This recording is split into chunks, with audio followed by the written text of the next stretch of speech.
listening to a podcast by and for fans of the San Francisco Giants with hosts Willie Dills, Chad King, and Ben Lee. Let's go Giants! SF Giants! Let's go Giants! SF Giants! Dedicated to the greatest team in Major League Baseball history, the San Francisco Giants.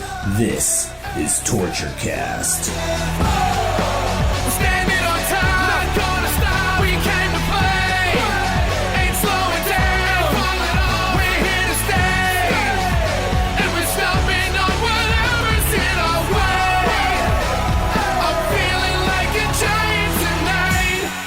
Welcome, everybody, to the Torture Cast, the podcast by and for fans of the San Francisco Giants. My name is Willie Dills. This is episode number 46, the Kirk Rueter episode, obviously. And Woody, everybody, God, I miss Woody. Everybody knows Woody, one of the best lefties in Giants history, and really excited to do episode 46. And I'm really excited to have with me my fellow co-host, Mr. Chad King. Welcome to the show, sir. Hey, Willie, how you doing? Nice to be back. You know what? Yeah, it feels like we were gone for kind of a long time, only because we did 2 episodes in a row. You know, I know you had a rough week, and so did I personally. Yeah. So, yes, personal reasons we skipped a week, but we're back. We're back in the box. It's just like going on the DL for a little bit. Exactly. We're fresh, we're ready to go. Look, we're like Jeremy Affeldt. Sometimes, you're trying to make a burger and bad things happen. And cut yourself. Yeah. You know. So, I'll tell a little bit of a story about what happened in my life recently, which is part of the reason that we didn't do a show last week, because it actually kind of comes full circle, and it's about the Giants a little bit too. But I'm going to get to that a little later. First, right now, we're going to introduce a guest that we have on the show. Ben Lee is not with us tonight. He had to work a little late. We were planning on having him here. We're going to do a 4-man thing. Instead, it's going to be a threesome as usual, except instead of Ben Lee, we have joining us all the way from Florida, Mr. Eric Nathanson. Eric, welcome to the show. Thanks for having me, Willie. I'm glad to be here. Hey, Chad, how you doing? Very good. I can't believe you haven't been to AT&T Park. Still trying to You're trying to wrap your head around that. Let me explain to the viewers, to the listeners. Yeah, let me explain to the listeners exactly why we have Eric on the show. So Eric is actually you're from Chicago, correct? Originally. Correct. Okay. Yes. And now you currently live in Tampa Bay, you said? Yeah, Tampa, Florida. Tampa Bay is the whole. Tampa Bay is the okay. So like the Bay Area instead, but you live in Tampa. Yeah. Got it. Okay. Yeah, absolutely. Got it. Okay. So you do a blog called 2outhits.com, and I actually found this blog through the Giants subreddit and really enjoyed reading an article that you had written that said it is titled "Right Team, Wrong City," right? Or Wrong City, Right Team. Which one was it? I can't remember. No, exactly. It was Right Team, Wrong City. Okay. So I really enjoyed this blog because you basically, I could tell right off the bat reading your blog that you fully understood the Giants culture. You were a big Giants fan. You actually kind of knew the ins and outs of the team. And yet you said right off the bat, I think the first sentence says, or the second sentence says, I have never been to a San Francisco Giants home game. I have never even been to San Francisco. So right off the bat, I was like, what the hell is going on here? And I just had to get you on the show and talk to you about this because I think this is, there's a lot of fans in the Bay Area who, we've talked about this on the show plenty of times, who are fair weather fans. And as I was reading through that blog, I realized you are not a fair weather fan. You are kind of a diehard fan. All. Yeah. Yes. Okay. Absolute diehard fan. So first of all, how did this happen? Please illuminate me on this. Well, it all goes back to New York. Okay. My father was born and raised in New York City, and he grew up on Willie Mays. And he was there for the times of, Wait, he grew Willie, up on Mickey, top of Willie dude. Mays? I'm sorry. What? I'm confused. No, I'm with you. My dad grew up going to like Yankee games, Giants games. He fell in love with the Giants. And when they moved in 58, he was not devastated because Willie was his guy. So he stuck with them. Okay. And, once the Mets came about, they'd always come. And then my dad moved to Chicago in the 70s, and he wasn't really like connected to any of his other sports teams, but baseball is baseball. and he passed the Giants down onto me. And from the moment I was born, I was raised to stories of Willie Mays. I knew that Willie Mays hit his first home run off Warren Spahn before I went to kindergarten. You know, I things like that were what I grew up hearing about. My dad telling me about, you know, games at the old Polo Grounds, and then Shea Stadium when the Giants would come through again. And, you know, I'd hear stories about the Giants, about, you know, the catch in '54. Granted, he was like 10 years old at the time, so I don't know how much he remembered. But, you know, that's what I would grow up hearing about, is New York baseball. And it's what formed me as a fan and made me love the Giants forever. And I can't see being a fan of any other baseball team. It just doesn't make sense to me. No, it doesn't make sense to me either. So, you know, I think you're in good company right now. And let me actually just point this out too. Willie Mays hit his first home run off Warren Spahn. I think he started his Major League Baseball career 0 for 12 or something like that, right? Correct. I mean, it was 0 for 12. And right after Willie was crying to Leo DeRocher, and he was saying, you know, he felt like he was failing him because Willie hit like something like 473 in Minneapolis. Yeah, he was tearing it up in the minor leagues before he came up to the big squad, and in the Negro leagues before that. So, you know, he was destroying everybody. And then he got to the big leagues, and he was supposed to be the guy, and goes over 12, and then hits a home run. His first major league hit is Warren Spahn home run, and that was in the Polo Grounds too. So that's a big deal. And you know what, I could tell too. Did you read Say Hey? The autobiography of Willie Mays? No, I haven't yet. Actually, really? My dad was. Man. My dad was gonna send me a copy, and unfortunately, he passed away shortly thereafter. Oh no, I'm sorry, man. Yeah. He. So you know, I never really honestly got the chance to read it, and my mother hasn't. You know, it's one of the things she hasn't sent to me yet, is she cleans stuff out. So. Well, that book to me as a child was. I think for a while it was the only book I actually read, and I would actually read the entire thing front to back and then immediately get to the back page and just go right back to page 1 and start over again. I mean, that was awesome. The way I read that book. It was ridiculous. I had that portion in the middle where all the pictures, that always had a bookmark, so I could just kind of like rifle through the pictures. And there was, you know, pictures of Willie. Obviously, the big Willie Mays stickball picture was a huge deal, and then him making the catch. Him doing the parade in San Francisco when they first came to San Francisco and they did the parade. Yep, there's so many big moments in that guy's life that I was not even alive for, and for some reason are so etched in my brain. Hey, by the way, you just reminded me of something. Don't mean to go off at a tangent. No, absolutely not. Yeah, go for it. When I was in Alaska in 1996, I was up there for an internship. Actually, it was on the second to the last island in the Aleutian chain. So it's actually where the international date line does that weird bend. There's parts of Siberia further east than this island. And I was out there for 4 months, and I was in their library here. It was an old Air Force base, and it was converted to the Aleuts, the native people up there. And I was going through their library, and I found a Willie Mays book, and it was the Say Hey book. Yeah. And I was flipping through it, you know, being a Giants fan and everything.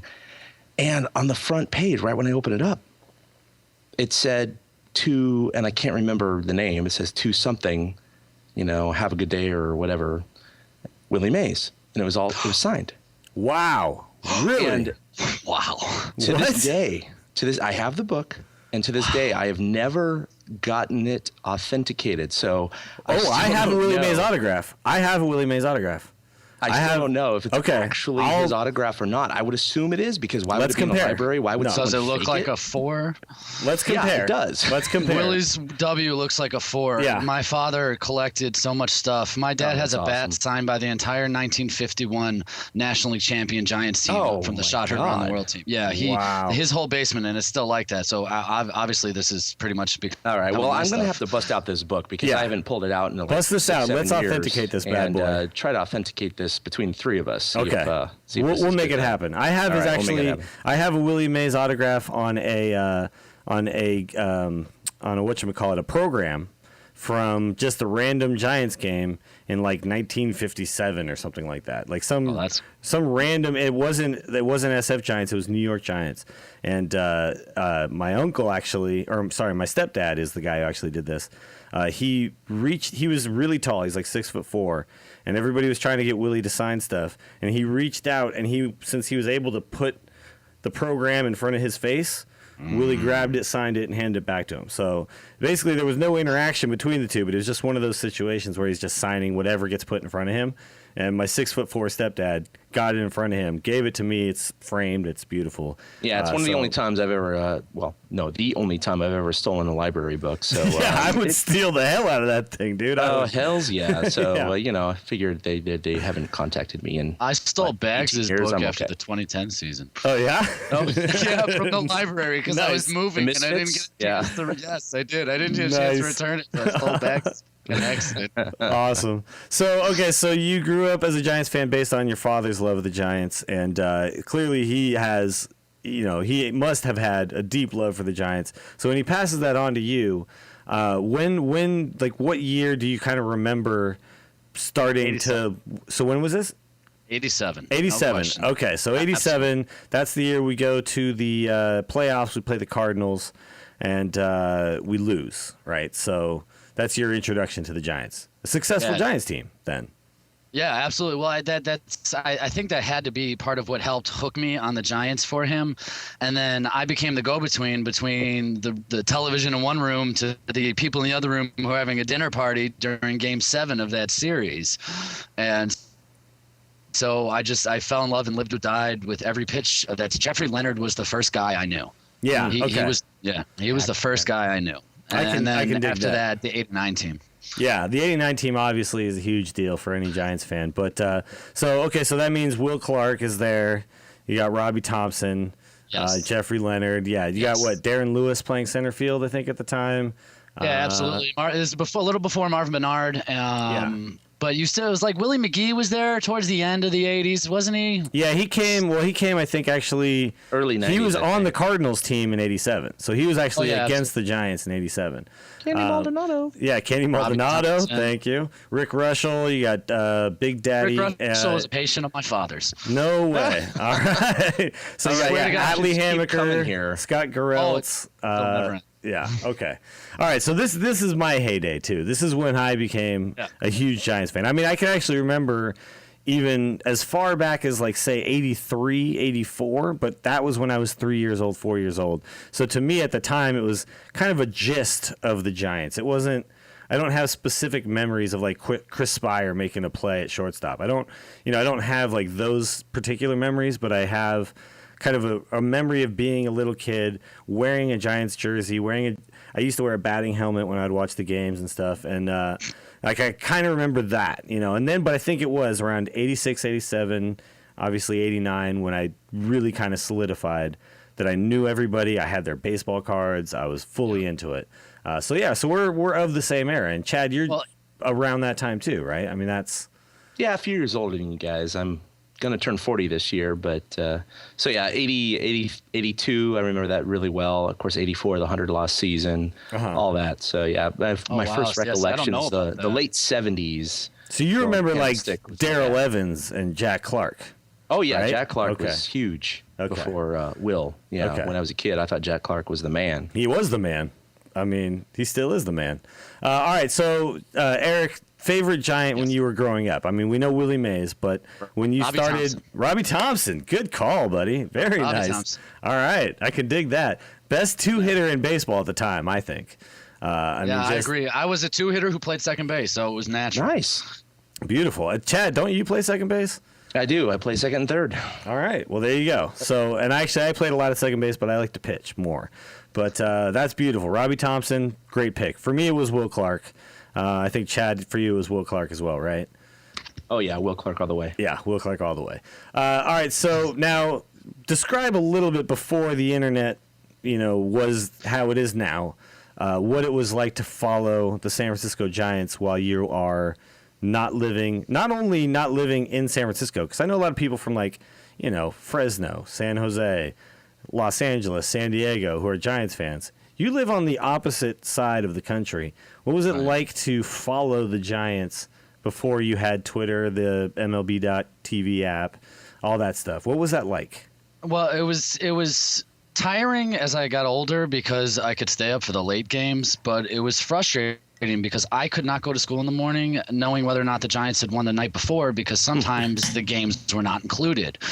And so I had nothing to go with to arm myself with against my Cub fan friends, because I don't know how the Giants did the night before. It was tough and frustrating, because I'd get like the one game a year maybe that they were on Saturday afternoon that I actually got the Giants game, and 3 times they'd come to Wrigley Field a year. Actually 6 times, I think, back then.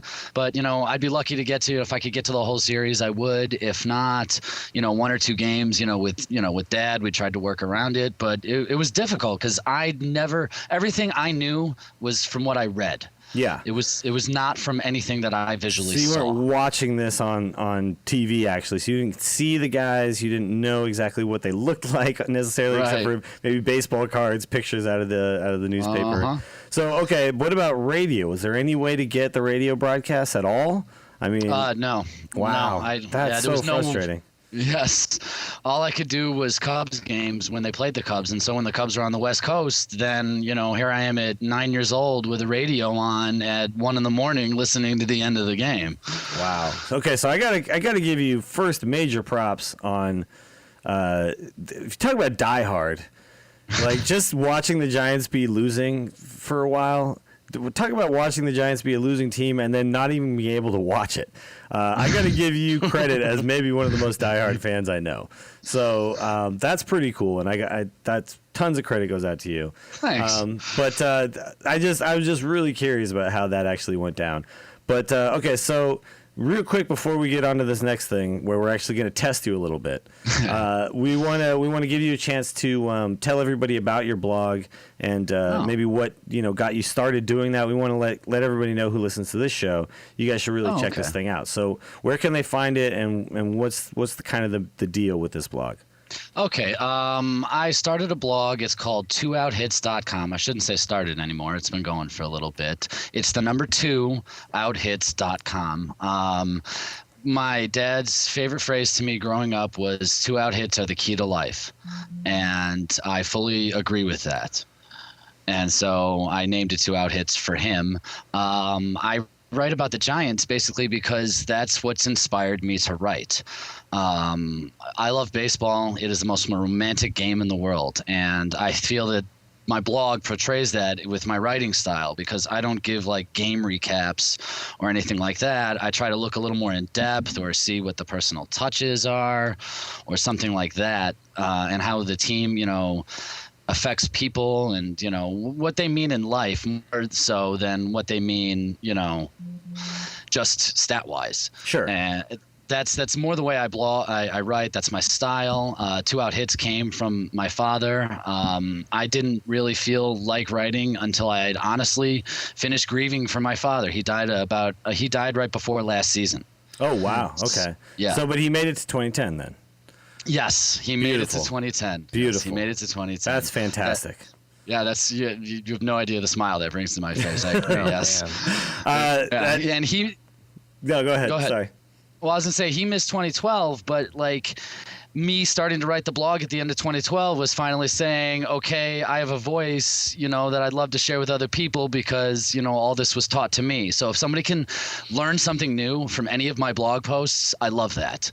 That's fantastic. So that kind of reminds me of so my uncle recently passed away as well, and he's a huge Giants fan, and actually his wife is kind of my first experience becoming a sports fan, because when I was mentioning I was 3 years old sitting in front of the TV, back then in '83 there wasn't Comcast Sportsnet, so you actually had to purchase a special package to be able to watch, because they had a lot of games were just on basic network TV, but then you could purchase this extra package and you had to buy a cable box and all that stuff, and you could get the rest of the games. So you could watch all 162 games. Well, my aunt bought this package. So every single day, she lived directly across, there was a backyard between my house and my aunt's house. So I would just mosey across the backyard every time it was game time and sit there with my, my baseball helmet on, and I would wear a glove. I would sit there and wear gloves sitting in front of the TV. And I would watch, the Giants as basically a baby. And she was the one who, it was important enough in her life that the Giants games always be on to purchase this thing. It was kind of an expensive thing to do at the time. And my uncle married her and was the first male figure kind of in my family at the time, because I never met my dad before. So he was like the first kind of male guy around. So me and him would watch the games all the time. And he just recently passed away. So he actually got to see 2010 and 2012.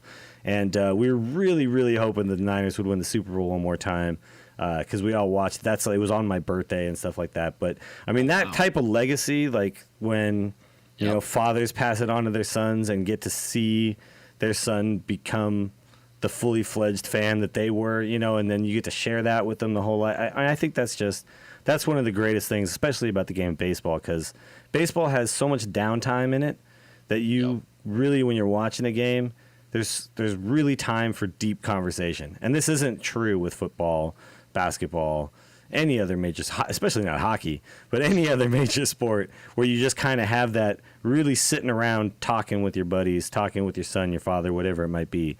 And I think that's one of the, and when you said romantic, I think that's one of the things baseball really brings to the table. And one of the, you know, every time a situation changes, got a brand new thing to talk about, and you have time to discuss it. And I think it's beautiful. So dude, I get you. I get you so much right now with what you're saying. Well, the other thing is no matter what was going on in my life, no matter if I was the wayward son doing whatever I'm doing with my life, if I had to call my dad for any reason, even if he was mad at me or I was mad at him, the one thing that we could still say to each other, no matter during the conversation, would be some random thing like, "Hey, Pablo's hitting the ball well, right?" You know, and we could still do that. Yeah. You know, it didn't matter how angry we were at each other. The Giants were always, it dropped everything away, and we could talk about the Giants in baseball. Well, that's fantastic, man. I encourage everybody go check out 2outhits.com. Again, that's the number 2outhits.com. Really check out the Right Team, Wrong City thing. And I really like your whole series on the greatest Giants of all time. There's a lot of, you break it down by position, and it's fantastic. So every single one of those is a really good read. And if you're a big Giants fan, I mean, you find the guys. I mean, there's some of these names are not names anyone's going to know. But you know, when you're when you're talking about, you know, second base or whatever, you got to go deep, man. You got to go real deep. So a lot of really great stuff in there. I encourage everybody to check it out. All right, so here's what we're gonna do now. Before Ben Lee actually just texted me and he's ready to rock. So Ben's coming in. Yeah, right. So we're gonna bring him in after this next segment here. What we're gonna do now is we're gonna test a local-ish Giants fan, Chad. You live in Gilroy. You're giving me too little credit, and that's going to be my downfall. All right, a local-ish Giants fan with someone who is not at all from anywhere near the Bay Area, and Eric, all right? So these are questions that any diehard Giants fan is going to know. And I'm not going back to the 70s. I'm talking fully in our eras, so there's going to be nothing after, like, 85 or something like that. You're not, you know, if you followed the Giants for your whole life, you're going to know the answer to all these questions, okay? I'm not trying to stump you guys. I just want to see. All right. Okay. So here's what we're going to do. We're going to have both of you guys type them into separate areas. So, Chad, you're typing onto the TortureCast notes, right? Yes, I am. And Eric, you're typing them into Skype. I am. I closed the thing. Okay. So I'm trusting you guys close the thing. Go ahead, just type them whenever I say the question. And each question has a bonus question that's a little tougher with each one, okay? So, and we're not keeping score or anything like that. There's no prizes. This is just for fun. All right, so here's the first question. You guys ready? Yeah. All right.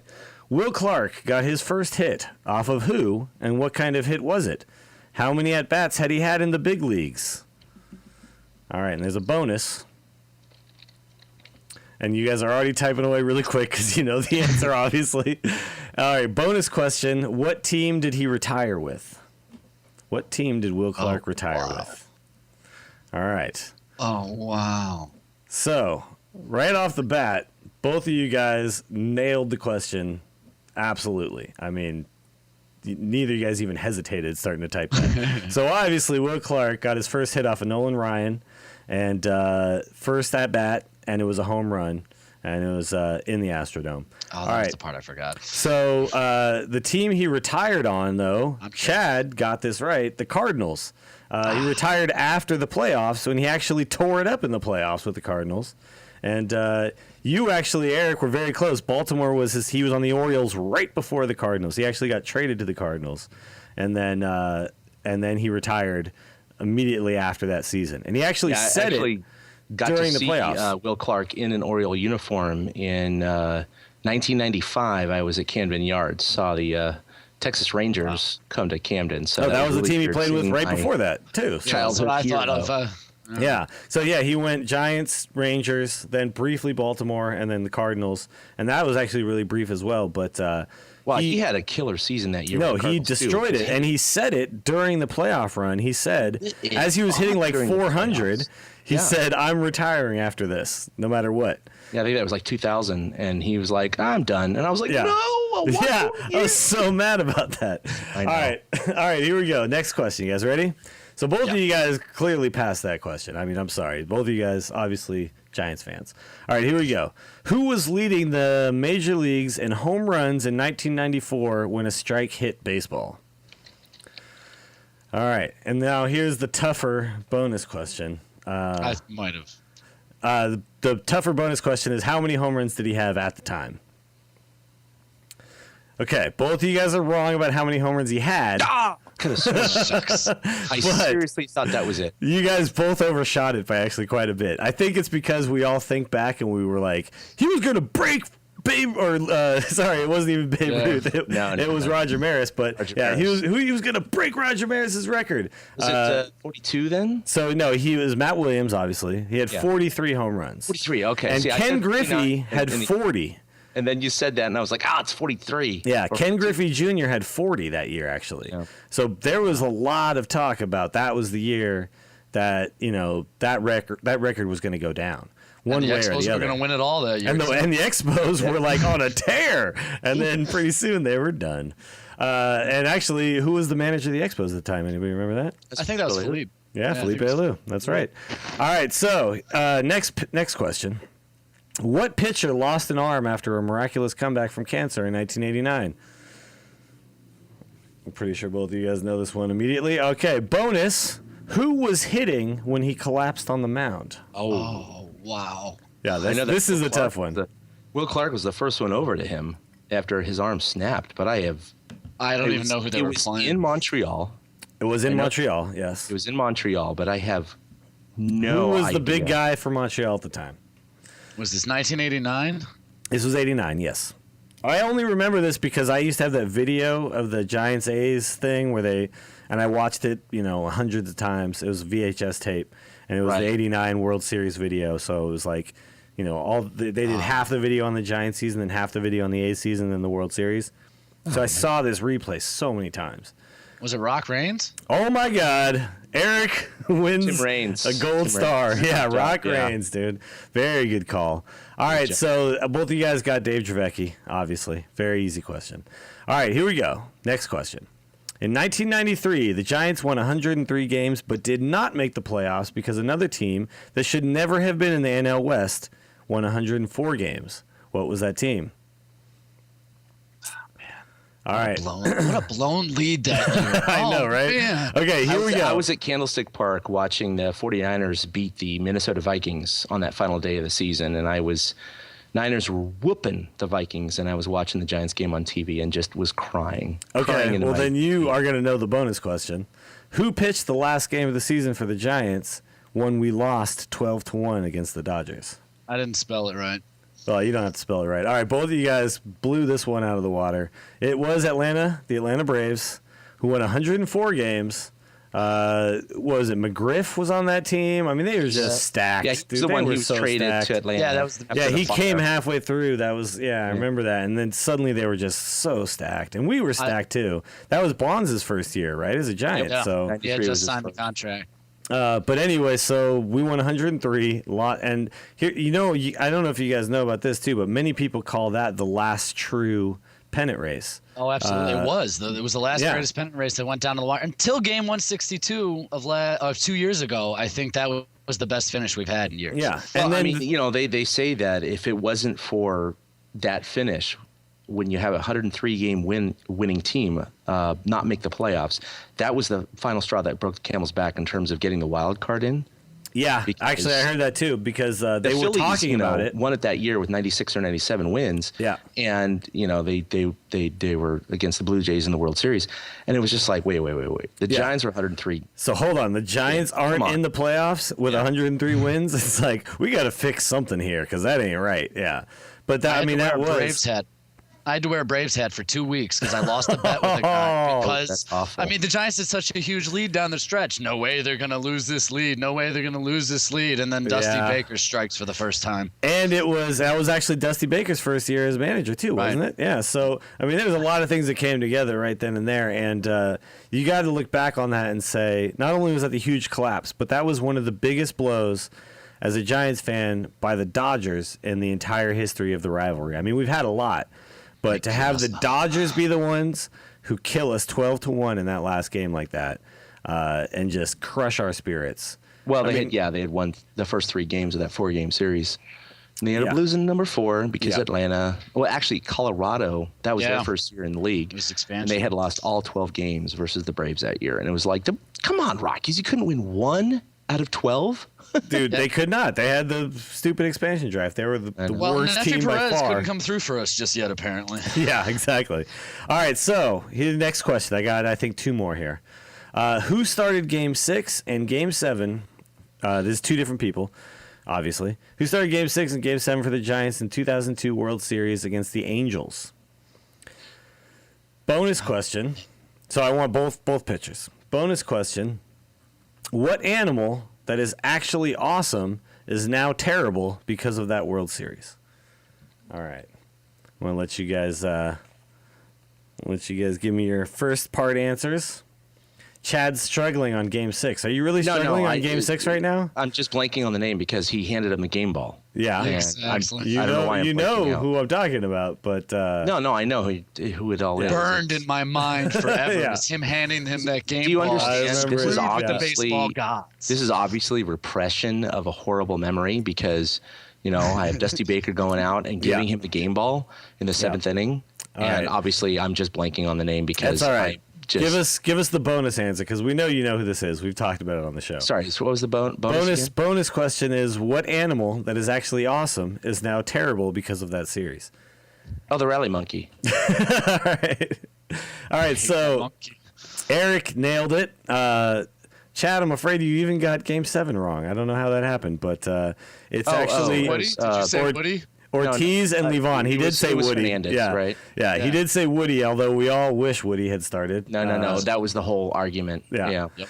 We all wish Woody had started. I typed in Woody and I realized, no, it was Levon, and we were all like arguing for Woody. But Woody pitched more innings in that game, so all right, so you guys both obviously have the same dark hole in your heart that I have. And, forever. When Russ Ortiz actually handed that ball when Baker took the ball and then gave it back to him, here you go, buddy. We were actually all like, what is going on? And then we were like, it can't. No, we're gonna win. And so we went to the store and bought champagne, and came back, and it was just crushing, very, very crushing to lose that game. And then by Game 7, I think we all just kind of assumed that. Well, the Giants actually took a 1-0 lead in Game 7 game on the sacrifice fly. Oh, absolutely. And they were up 1-0 in like the 2nd or 3rd inning. Yeah, but then Levon came out and they're going to lose. Yeah, Levon came out and just gave it up real quick. Chad is getting. I think you're getting paged, Chad. No. Good old kids coming out of the room here. So I'm going to mute my Skype for you guys just to be. All right, we're going to let you skip this last question. We're just going to give this one just to Eric here. All right. So Eric, what closer with a sweet-ass hairdo saved 48 games for the Giants in 1993, the Giants' record at the time? Well, it's Rod Beck because he's in my top 3 starting pitchers. That's right. I mean, top 3 relief pitchers on my blog. All right, so bonus question. What was he famous for when he got back to the minors later in his career? Oh, my. What was he famous for when he got to the minors? Was this when he was living in a trailer on the beach? That's right. No, not on the beach. He was living in a mobile home behind the ballpark. Oh, behind the ballpark. That's right. And he actually encouraged fans to come and have beers with him and hang out, and he would sign autographs and stuff. So that was a huge story at the time for Giants fans when Rod Beck went back to the minors because he bounced around a little after he left the Giants. Oh yeah, and, he was a Cub, everything. Yeah, he had a Cub.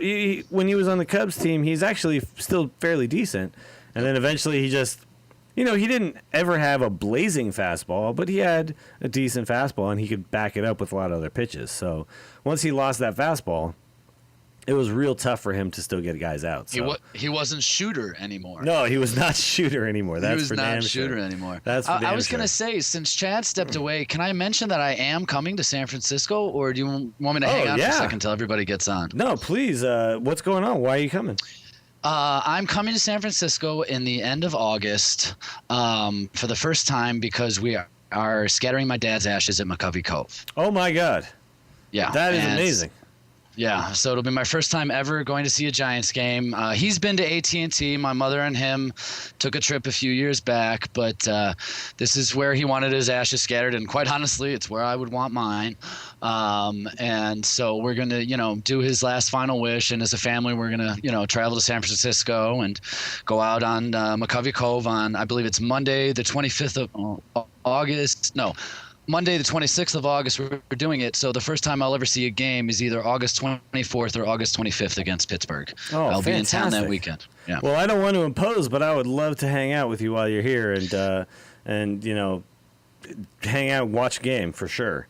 Yeah, absolutely. I'm thinking. I don't know if you've seen. I'm active on Twitter, and I enjoy hanging out with everybody there. So I was thinking of trying to do maybe a tweet up, but I don't know yet totally what it is I want to do, but there are many, many, many people that I can't wait to meet, you now included, because we all have this connection and you are a part of my flock that I've never gotten to, roam with, I guess. Well, let's flock together, dude. So we'll definitely when you come into town, I will clear my schedule. Let's hang out for sure. We'll go across the street. We'll do Pedro's. We'll do the whole thing. And we'll Pedro's Pete's. We'll watch a game. I'll try to get tickets to the same game you go to. It'll be fantastic. Absolutely. All right. So that's that symmetry with my dad. Oh, I see what's up. I'm trying to add Ben now. Hey, there he is. What's up, Ben? Oh, howdy. So we've got Eric on the line. Eric, Ben, Eric. Nice to finally hear you in person. You too, Ben. How you doing? So we just had, Ben, just to get you caught up, we've talked to Eric a little bit about his history as a Giants fan growing up, not near the Bay Area at all. We've also had a quick trivia off between him and Chad where, I got to say, I think Eric kind of killed Chad on that. I don't think there was, actually, I think the first question, you didn't get the bonus one right, but I think you got every single other one right. Even the bonus questions after that. All I know is that I probably would have lost like half of them. All right, Ben, quickly. What team did Will Clark retire with? Nope. See, you already got me. All right. That's the one I didn't know. That was the only one Eric didn't know, actually. He said Baltimore. It was actually St. Louis. All right, so, Ben, I you're don't joining like us. imagining Will Clark in anything like resembling his Cardinals uniform. True. I can't even. It's true. It just makes my head hurt. He looked weird. You know what? Honestly, he was okay. It's like telling me that Willie Mays was a Met. It just makes my head hurt. Oh, God damn it. Yeah. It was going to come up. I would apologize, idea. but no, actually, I am sorry. Yeah. Yeah, please, be sorry. Not only that, he went over there and, did not play well. So, yeah. All right, let's move on. Secret Agent Jack Tashner. There you go. Chad has stepped away. Oh, there's Chad. Sorry, guys. The will of a 3-year-old is pretty incredible. I can imagine. I'm sure Brandon Crawford is finally starting to understand this type of thing now as well. I've got 4-month-old twins in the other room. Oh, my I'm God. totally good. Oh, my God. Oh, geez. Really? Yeah. So clearly, you need to be a guest on the Kids Are Hard podcast. Yeah, That's true, actually. Yeah, you should talk to Chad after this. fun.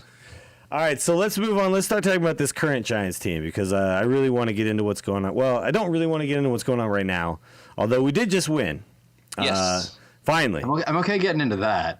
Yeah, so we broke a 5-game losing streak. And So if we all develop collective amnesia about the previous 5 days Yeah. or so. But we're back on the board. So let's just real quick let's just talk about this 5-game losing streak. What the hell is going on? First of all, is it just me, or do the Giants not really seem like they're playing that bad?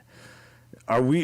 How are we losing these games? I feel like the pitching feels like it's been not so great for some. No, but true. Not consistently up and down the rotation though. But have we ever seen the Giants lose this many games by 1 or 2 runs That's the problem, is that all 5 losses, 3 were extra innings. They only lost by 7 runs total in those 5 games, 2 2-run games and 3 1-run games. So, I mean, it's just one of those. And, of course, one of them was given up by Torres and Scudero. But, you know, it's a bad streak of luck. So, I mean, I would be more worried if they were getting blown out by 4, 5, 6 runs average for this streak. So yeah, I feel like stuff like bad mental errors you can fix after having a couple bad ones, just because if nothing else, it shocks you into going, by the way, you're making stupid errors, and either you continue to make them or you start getting it back together. You know, I mean, every guy is going to make a couple of them, possibly, unless they're Brandon Crawford, because then they're really close errors that almost shouldn't count. But, you know, everybody else, I feel like you're going to have 1 or 2. You know, Belt's going to miss a ball that hops in the dirt every so often. You can't pick all of them like he's Will Clark, you know, but, or like JT Snow. Yeah, I mean, but I mean, you know, stuff like the Torres booted ball. I mean, that was ugly. And or Pagan letting the one drop in front of him a little. You know, it's stuff that you can fix, but sometimes this isn't going to happen. This isn't going to happen through 162 games. This is obviously, I think we've just kind of fallen on bad luck, because you can also look at the fact that in a bunch of these games we came back. You know, I mean, we got down and came back, forced it to extra innings, and then lost it in extra innings. You know, where it's kind of a crapshoot, right, in extra innings anyway. Again, like, that's what I'm saying. Like, they didn't look like they were playing bad, because we still had all these exciting moments where, you know, we're down 2-run homer. You know what I mean? Like, sorry, Eric, go ahead, man. Well, I was going to say, they really kind of have it, the mental errors that were touched on. It just seems that it's like the whole week was mental errors all stretched together. Like, everybody did it at the same time. And Crawford's errors are aggressive errors. He has so much confidence in his ability that it's almost hard to be upset with anything he does wrong sometimes, because he has such confidence to make the play that he will make it. Absolutely. I totally agree with that. Yeah. His errors were pretty aggressive errors, and they're ones like at first you go, why did you even do that? And then you look and you're like, he almost had him. Yep. He got a little too much zip on it, and then, you know, it was a pick that normally. I think we all think 99 times out of 100 he'll probably make the throw. And Absolutely. You know, I really do have that confidence. 99 times out of 100, Belt probably makes that pick too. You know, exactly. And there's a lot of errors that happen where shortstops make a throw that, you know, the first baseman's going to pick most of the time.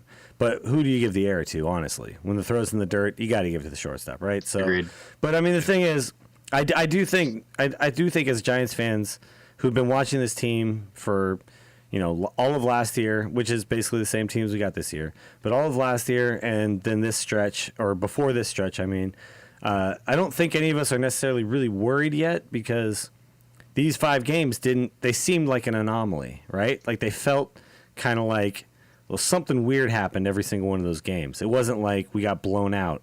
I'm going to go with yes and no. Mostly yes. My concern right now is I feel like our staff is getting a little homer prone, especially. They're getting rocked, dude. Yeah, just a smidgen, just a wee bit. Yeah. You know me, I'm always the understater of the group, but yeah, I mean, they're giving up long shots way more than we saw last year by a long. Well, the shot. stat right now on Kane, by the way, we just won this game that Kane pitched finally, but Kane started, but not because of because of 5 of Kane's innings. You know. Kane started this losing streak. Let's be honest. But Kane's start tonight gave up 3 home runs in 1 inning, and Kane has now given up 9 home runs already this season. The grand total he gave up in 2011. So Kane is obviously having a completely out of character season for himself right now. Vogelsong's doing the same thing, though, and you almost have to wonder if their pitches that used to dive are flattening out on them a little bit more and staying up in the zone for that extra beat, and they're not, you know, driving them into the ground necessarily anymore. They're really getting into them and driving through it. Or they were getting just off the sweet spot before, and they were being fly ball outs. Now they're crushing them, and they're going 420 A lot of Kane's feet. success has really been very command and movement related, though, and I feel like he's not slipping in velocity. I mean, you're seeing him pitch pretty much as strongly as he has, so it doesn't seem like it's a fatigue thing, but it does seem like the pitches aren't in the same places, because Kane's always been a fly ball pitcher, but he's always been able to spin those pitches in a way where they're just not going to do any damage. You know, they just kind of pop up pretty harmlessly. And I mean, he does have a pretty big outfield to work with at AT&T, but he'll have the same success in other places. Yeah. And I think that's what we're seeing, is that guys are able to square up the pitches that he's throwing a lot better than they have been. And you're seeing something similar with Vogelsong, which, to be fair, we've expected a lot from Vogelsong because he was kind of the ERA leader for quite a while. And I still think he's got a lot of that command.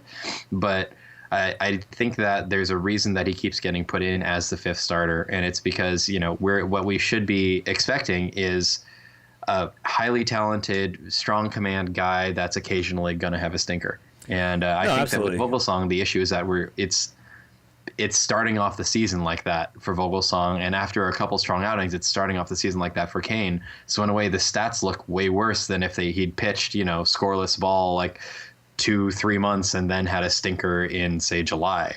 Yeah, absolutely. No, I totally agree with that. I think the thing is that, Vogelsong set the bar pretty high for himself. True. After the years he had in 2011 and 2012. So, and with reason. And the thing is like any player who plays well is going to move the bar very quickly from, and just because he came back from being kind of a middle of the road pitcher for such a long time, he's had 2 quality years in a row, and yes, he's getting older, but we still expect him to still have somewhat sort of that year. And the fact is he's gone quickly downhill, very quickly downhill, kind of in a Tim Lincecum style, of just being so good and then suddenly so bad, and it's rough on fans. Lincecum has kind of sprung back from that a little bit. So Lincecum's kind of the bright spot all of a sudden.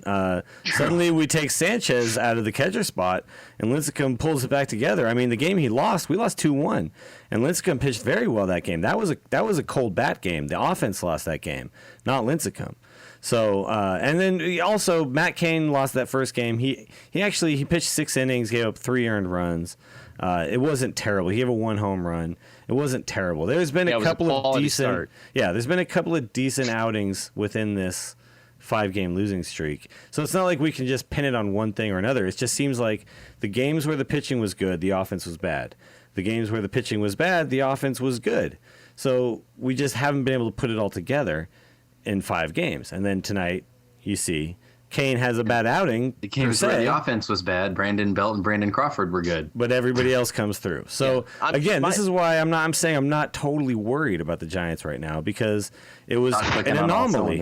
It just felt like an anomaly to me. It felt like this isn't a team that loses. If the Giants had this starting staff ERA last year and the year before, they would actually be, 5-6 games under 500, because they've had some of those, 2-out hits, and they've had those come from behind victories that have kind of softened the blow of the poor starting. But the fact is that's a good they point. Have the second worst starting staff ERA in the National League. Yeah. And that's crazy. I know it's only 25 games and it's only, a sixth of the season, but that's just, to me, unacceptable. I mean, even though they can right the ship, and by the All-Star break, they could be, 5th or whatever in starting staff ERA. But the fact is they haven't shown any turnaround yet. I mean, look at Kane tonight. He gave up 3 gopher balls in the 4th inning, and his ERA hasn't, really lowered.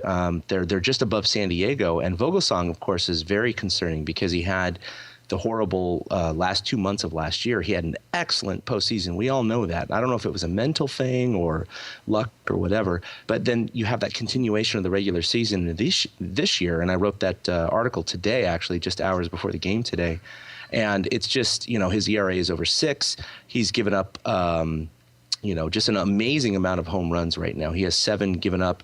He gave up, I'm not sure what the total is last year. I'm looking at this here, but the thing that's really concerning is that he's given up basically 20% of the fly balls that he's allowed are home runs. Yeah. I mean, that's crazy. He's given up 40 fly balls, and 7 of them are home runs. But, Chad, you make a really good point, and I want to stress this, is that the 2011 Giants have a pitching staff performing this way. They're not 14-12, right? I mean, no. The 2011 Giants are, 6-15 or something. I mean, they would be struggling mightily, but the 2013 Giants actually have the pop to be able to get away with this a little bit.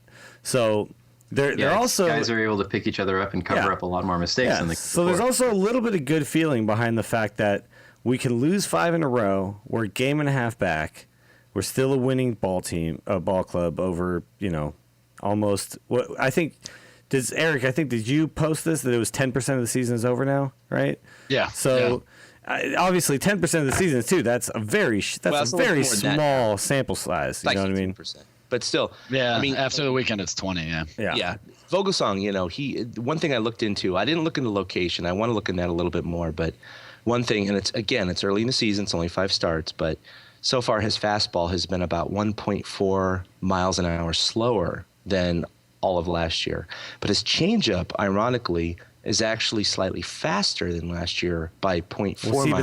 That shouldn't be that way then. And That so means what that there's something going on with his... On average of 1.8 miles per hour, which if you look at the difference last year, which was around 7 point something miles per hour between his fastball and changeup, that's a 23% difference. And those two pitches make up 60% of the pitches he throws. And so if your timing differential is going to be 23% less, those hitters are going to be thrown off a lot less. No, absolutely. And so it That's a absolutely huge point. translates into how much contact has been made and how much hard contact in terms of line drive percentage and home run to fly ball percentage. And that's exactly what's manifested so far statistically this year. So, I mean, I haven't looked at location in terms of if, these balls are higher up in the zone and all that. But as far as just pure velocity and timing differential, it's really concerning. And so, I mean, hopefully he can. Your fastball to your changeup, honestly, the velocity of the fastball is not the big deal. The difference between the two. Yeah, so that's a huge point to bring up. And I think that has to point to mechanics, because obviously if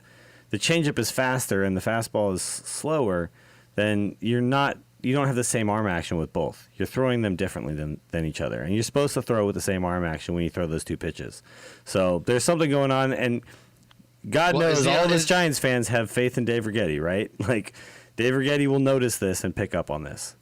Is the WBC the that's a good point, actually. The elephant in the room with Vogie? That's actually a very good point. I mean, is he tired now? Is he tired? Yeah, did he tire himself out too early? Yeah. Right. I don't know. I mean, the WBC really was set up in a very spring training kind of fashion, with the exception of, I mean, there's the mental aspect of it isn't there, but Vogelsong is not a guy who's going to go out there during spring training and say, that's cool, I'm just going to take it really easy today because this doesn't count. Like, he's going to go out there angry every time. And I think that's just who he is. And so because of the pitch count limits and the way that things went, I mean, unless we're talking about the mental aspect of having to, look at the results and watch the U.S. get eliminated and all that, I don't know that I personally think the WBC is really going to be a huge thing. If anything, it's the fact that the WBC causes an extended spring. Maybe we want to look at that. The difference is it's not like a difference in thrown pitches. It's a difference in how much the pitches matter to you. So it's how much he's taking out of his arm with each pitch, because when you're in spring training, you're throwing to work on stuff. You're not throwing to necessarily get results. You go to the WBC, you're trying to win games. So these are stress pitches. These are not, I'm working on my fastball, I'm working on my changeup, I'm working on my mechanics, I'm working on my command. This is, I'm trying to win a game right now. And there's a huge difference between trying to win a game right now and just working on your stuff.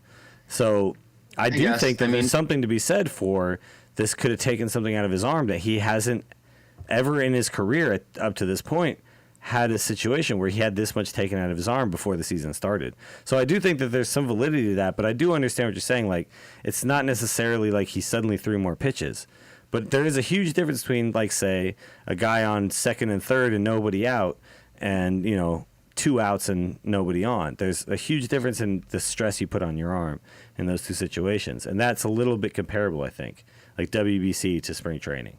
Yeah, So, I mean, for me, I'd want to really see how that plays out with more elite players. But, our running critique of the let's think about it, though, real WBC quick, is though. that we didn't, our starting pitchers were, Dickey, Vogelsong, and Harrison. I mean, Derek Holland. I mean, but sorry. let's think about this, though. Affeldt is now hurt.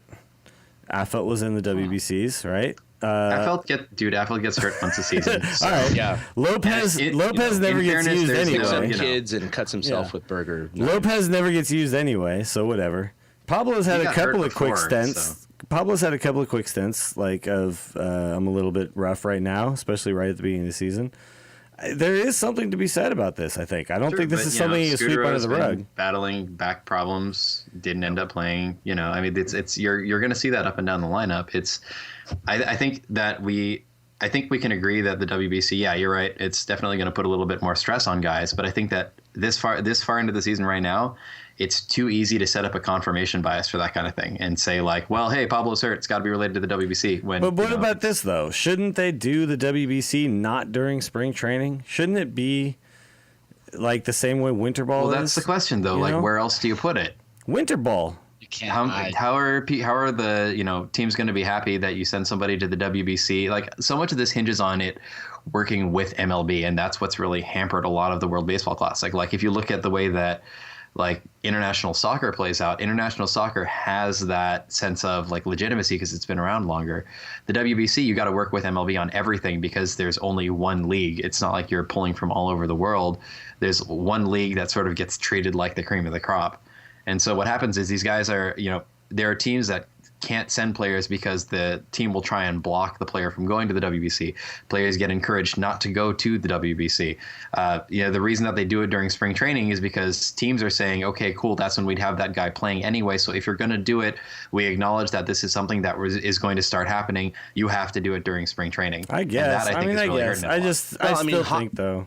Hockey, they have when the Olympics come around, it's always during the All-Star break, and they always have an extended All-Star break. So I'm not saying that's any better or what have you, but the World Cup does the same thing where you'll have they'll build the schedule around it. But I don't see MLB at this point in the WBC's lifespan. I don't see them going and saying, well, that's cool. Why don't we go ahead and have a 3-week break? What if they did it? How about this? How about they do it during the playoffs? And they just have like guys who didn't make the playoffs go. Because nobody will watch it. Yeah, sure. Exactly. So I don't care. Nobody in America watches it anyway. Nobody. I didn't. Nobody in America watches it anyway, but people in other countries will watch it. And I'm sorry, but having it during spring training means more people are watching it. Really? So if you're Venezuelan and Miguel Cabrera is on the Tigers and going into the World Series, and meanwhile, Team Venezuela is in the second round of the World Baseball Classic. What are you watching? It's like the Pro Bowl. Look, I'm just saying, if we're gonna have it, if you're gonna have it, it is kind of like. If you're gonna have a WBC, you better deal with the fact that the MLB is always gonna trump it. All right, so sorry, it's just the same way as like you're gonna play soccer. Like, okay, World Cup is always a huge deal. It's obviously a huge deal, but like these guys make a lot more money playing for their club teams, right? So True.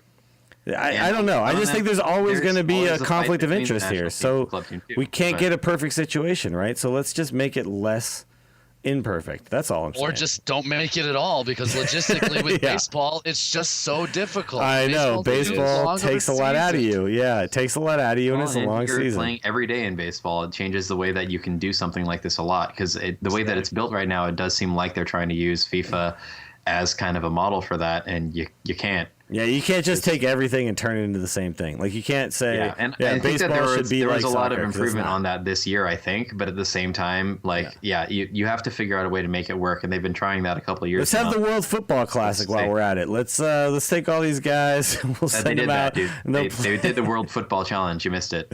That's a terrible idea. It was a series of exhibition games. It really meant nothing. That's a terrible idea because people get hurt way too often in football. All right, let's move on. Big question.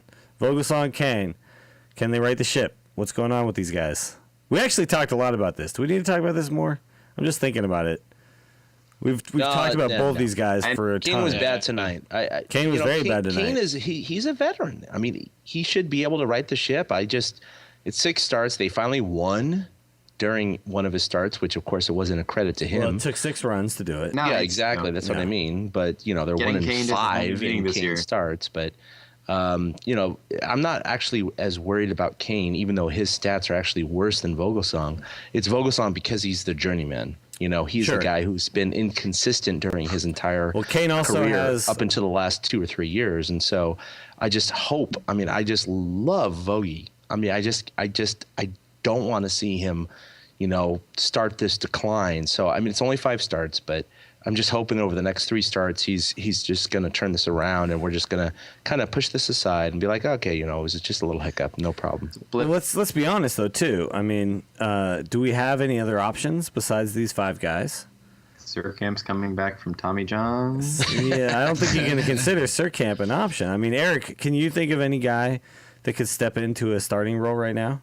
No, and that's my frustration with sending him, because I think he could use going on the shelf for 15 days and missing a couple starts and having Rags work with him on the side or something like that. But there's nobody really that's going to step in right now. Godan could step in and do earlier. Godan could step in and do like 4 or 5 innings, right? Maybe. Oh. But guys, I'd like to make a quick him. point out here. I've just been informed that Skip Schumacher is pitching right now.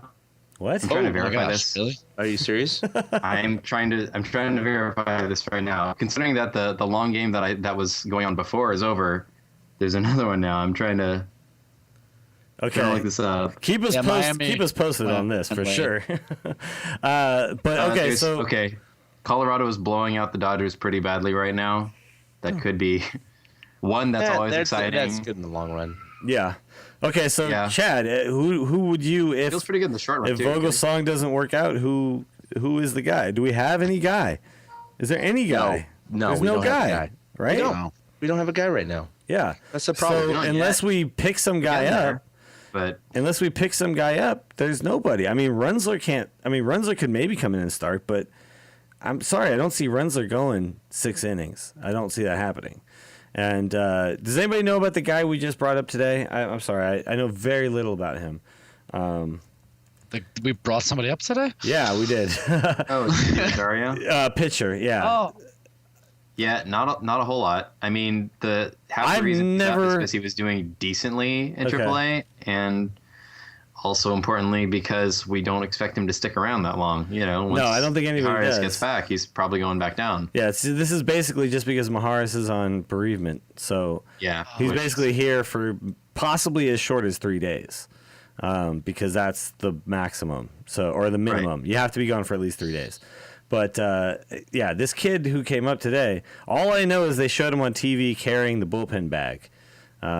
So he's getting the treatment, but don't know if he's had any major league time before. No, he has not. He 13 and 2/3 innings, it says. Okay. Of major league experience. Oh, that's spring training. Oh, wow, that's even. Okay, so he's not even had. Yeah, okay, so he's not even had. Yeah, that's. He has pitched with the Marlins for about 3 years, on and off. 2 games, 4 games, 4 games. Okay. All right, so obviously he's not an answer either, and right now it's just, to me, okay, this is actually, let's just move on to this armchair manager, because I think this is the time to do it. Should we be sending Hector or Quiroz down? Because can we use bullpen depth? With the way our starting pitching is going right now. Now, I only wrote down Hector, but let's be honest. Quiroz is obviously less experienced, and as much as Hector is very much struggling right now, he does have a lot more experience at the major league level. And do we want to just trust Quiroz to be our backup catcher?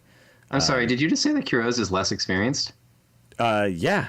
Quiroz has 7 years of major league experience, dude. Yeah, but how much has he played? Let's see, 56 games with Baltimore in 2008, 149 plate attempts. Okay. And he's debuted in 2004 with the Blue Jays. Okay, and then how many other? I think Hector's played more overall. You can. I mean, I could be wrong, because obviously I don't know. But I think that Hector's actually probably played more. Well, especially with this pitching rotation.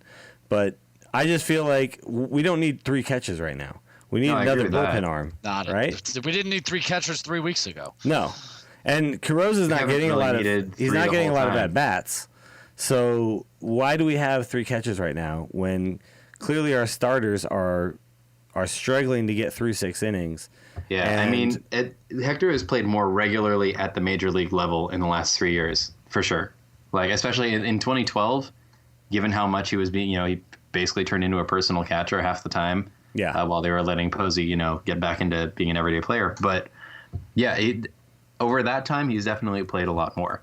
But, Quiroz he's a vet of the majors, for sure. He's been around in the major leagues for quite a while, and he's been playing baseball consistently for, 7-8 years. The thing is, that doesn't mean that Quiroz has shown that he has more talent in, an area necessarily. He's been a backup catcher for a pretty large amount of that time. All right, Ben. Hector Sanchez has 266 career at-bats. Quiroz has 265, so you can suck it. Yeah, Sanchez has played in 95 games and Quiroz has played in 110. Yeah, but he got obviously pulled out because he couldn't hit. So 265, 266. I'm just being a dick. I'm just going to name this entire podcast confirmation bias. I'm just being a dick. All right, so but honestly, right, you know what, Johnny Velvet, you can take that and stick it in your butt. All right, here's one thing though to say. Hector Sanchez batting 176. Oh my! He thinks he's Pablo Sandoval and he can swing at they anything. keep calling him Baby Panda, and it's bad news. Yeah, it is, because I think it's gotten to his head, and he seems to think he can hit anything. Yeah. And I mean, the pitch framing is the biggest. Pitch framing thing. is terrible. Yeah, His defense He has been stabs pretty at the lousy. ball. yeah. It's true. His defense has been pretty bad. And Where did he learn I would this? say Quiros' defense this year has been looking better. Where did he learn that though? Where at any level of any baseball do they teach the catchers to stab at the ball? Where did he learn that? I don't understand. Absolutely nowhere. I assume by not teaching it. No, that's just like poor eye-hand coordination. You know what I mean? That's just like I just don't see the pitch where it is, and then at the last moment I have to adjust.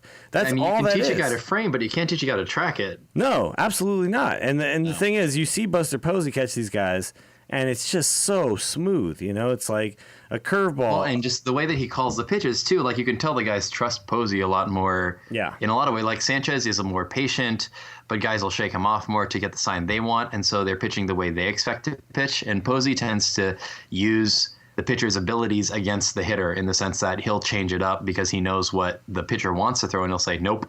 No, fastball. and Posey actually, if you notice too, Posey is a very, very deliberate caller of pitches. Posey sits there, he looks up, he looks at the guy, he thinks about it, he comes down, he makes his call. Hector, I think, just kind of has a game plan in mind. He just goes forward, no matter what the situation might dictate.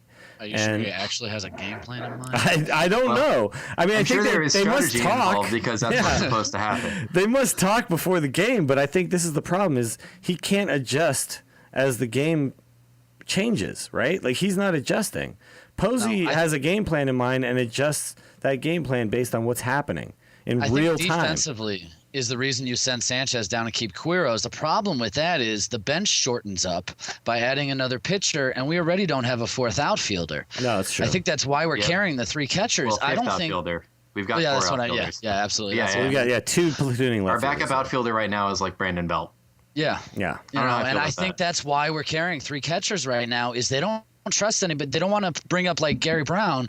Wait, no. Yeah. Because they don't want to bring people up because they feel like they're going to get blocked from getting playing time in the outfield, and they'll get the one at bat here, one at bat there. They'd rather see those guys in Fresno. At most, what are we going to see is like Piguero come back up, maybe. Right. Yeah, If yeah. I think anybody, Piguero would and be the Piguero guy. actually is off to a pretty decently hot start in AAA. So is No, Ken but here's the Skip's thing, not, by the though. way. You look at Runzler's having a great start, and I think it's Hembry, who's also having a great season so far. We could use these guys right now. These guys are tearing Hembry, it up. they're not bringing Hembry up until they're ready for him to not go back down. And I with guess, the way that the but- bullpen's stacked up right now, they're not going to do it. Dude, these guys are tearing it up. Can somebody please pull up their like? I was just looking at their Yeah, that's stats what I the other was- day. Yeah, on it. And Runzler and Hembry, I think, are like ridiculous right now in the minor leagues. And our bullpen having to pick up the slack for starters who can't go six is a huge deal. You know, when we're running through these guys every single day, it gets to the point where we need another arm in that bullpen. Because I'm looking at Romo and I'm saying, Romo, you were great until we ran you out there 5 days Like in a row. 5-6 days in a row. Oh, absolutely. You know what I mean? And like Casilla, you were great until we ran you out there 5 days in a row. You know, we can't keep running all these guys out there every single day, especially when we have outfield going down. Well, and So- especially when we have this many starting pitchers that aren't necessarily making it If past one or 6 two innings. guys Yeah. are struggling, it's fine. But when everyone is struggling except for Bumgarner. Yeah, he's the everyone. only one you can count on for 7. Yeah, everyone is Well, struggling. surprisingly, Tim and Zito are Well, like Tim the has next brought it closest back. thing we got right now, Yeah. and that's been an interesting And year. Zito's actually only had, what, 2 bad starts?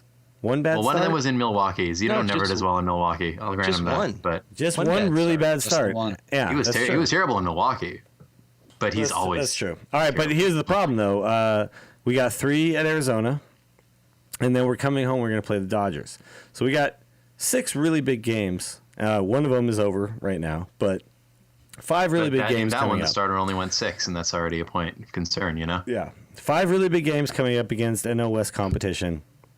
We need to come with our best baseball right now because you don't want to put yourself in a hole right now. We're not in a position where we can take another extended losing streak at this moment.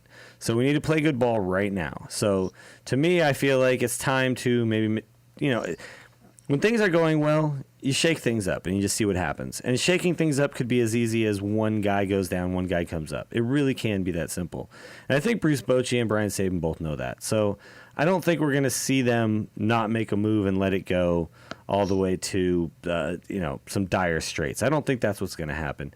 And like I said, I do think that this losing streak was a little bit of an anomaly, and I don't think that we're going to see our guys struggle like this all year. I still feel very good about this team, and I still feel very good about where we're at right now. If you think about it, we're still on top of the Dodgers. So, that's a good place to be pitching in that game. So, yes, yeah. If we can be anywhere, I'd always like to be above the Dodgers. If that's, look, do we honestly think that Colorado's going to keep this pace up? Well, they are beating the Dodgers 12-2 right now, but it's the Dodgers and they've been really bad. But I don't so think they're a 600 team, dude. Moment. I don't think they're a 600 team for the entire season. I don't. No, they're not. The Dodgers and the Diamondbacks are our biggest competition, and frankly, the Diamondbacks are one of those sneaky good teams, I think. No, they're going to be a Diamondbacks pest for us all year. Yeah. They're like what the Rockies were, like 2-3 years ago, where the Rockies would sneak up at the end of the year and just trounce everybody for I a think month. The Diamondbacks are scary because I don't think anybody's expecting them to do what they're going to do. And I think the Dodgers are scary because once the injuries are over, they're going to have the team that they're supposed to have, right? Even if it's this, disjointed group of all-stars, it's still a group of all-stars. So they're still like always a the scary danger team. of clicking at any given time. But Exactly. you never quite know. And especially when all these injuries happen, maybe they just bond. Maybe they just go, damn, everybody's out. Well, what about me and you? Let's try to win, I mean, they always have Matt Kemp and they always have Ethier, and they're still going to be dangerous. You know what I'm saying? Gonzalez. So, yeah, Gonzalez. Yeah. Stroke and double after double. That's all I ever think with that guy. That's all he does, man. That's all he does. All right, so let's move on. We've talked about the Giants. Time to get to our last segments of the night. So first segment, tweet at me, brah. And, of course, this is where we talk about some of our favorite tweets that we've seen throughout the week. So I'm going to start this one off. This is from LaTroy Hawkins, 32. And I just, there's been a lot in the news, Jason Collins and stuff like that. And he put one up today that said, everybody knows someone who's gay. If you can't deal with it in 2013, you need to go somewhere and hide in a cave. And I thought that was kind of cool. And actually, there was a lot of tweets all over. I mean, even Kobe Bryant, who's a total douchebag, somehow found in his heart to tweet support for Jason Collins. So I got to give it up for Kobe, I guess. I don't know. I'll give him that one. Yeah, I'll give you that one. What else does he have to do right now but sit on his couch and well, rehab? Just don't rape anybody else, okay? And we'll just give you credit for this one right here. But yeah, I mean, a lot of people have come out in support, and I don't think that was what everybody expected. I remember watching ESPN, and they were having some debate about, when the first NBA player who comes out as gay, what do you think the reaction is going to be? And they're like, well, there's going to be a lot of negative reaction. There hasn't been any negative reaction from any players. I haven't seen it. Well, I mean, there have been a couple of players, but very few, and they're generally like, you can see other players on Twitter even being like, seriously, dude? Yeah, it's been very positive. It's been very positive, and I think it's awesome. So I feel like it's only really, really recently that you got sort of the impression that might happen. The way that guys are reacting to remarks by like Chris Culliver, who's for being on a San Francisco team, dude is really dumb. Yeah, he's an idiot. Yeah. Seriously though, and we need to let that guy go. Honestly, you're starting to. I think that reaction, like maybe even like a year ago, I don't know if I would have gone, yeah, I think that this will be okay. I probably would have been worried for them, but I think because that conversation just kind of has been starting to creep up more with guys like, Robbie Rogers coming out. I think you started hearing about it more, and then you started hearing more of those reactions saying, no, it'd be fine. You start hearing guys like Mark Cuban say, like, I want the first, openly gay player on my team. Which I was like, but what if he's in football? You run the Mavericks. But, it's like you started hearing more of a positive commentary on it as the subject has kind of become more talked about. I didn't think it was going to be this soon, to be honest. I woke up this morning, I looked at my Twitter feed, and I was like, I'm sorry, what just happened? Like, what did I miss?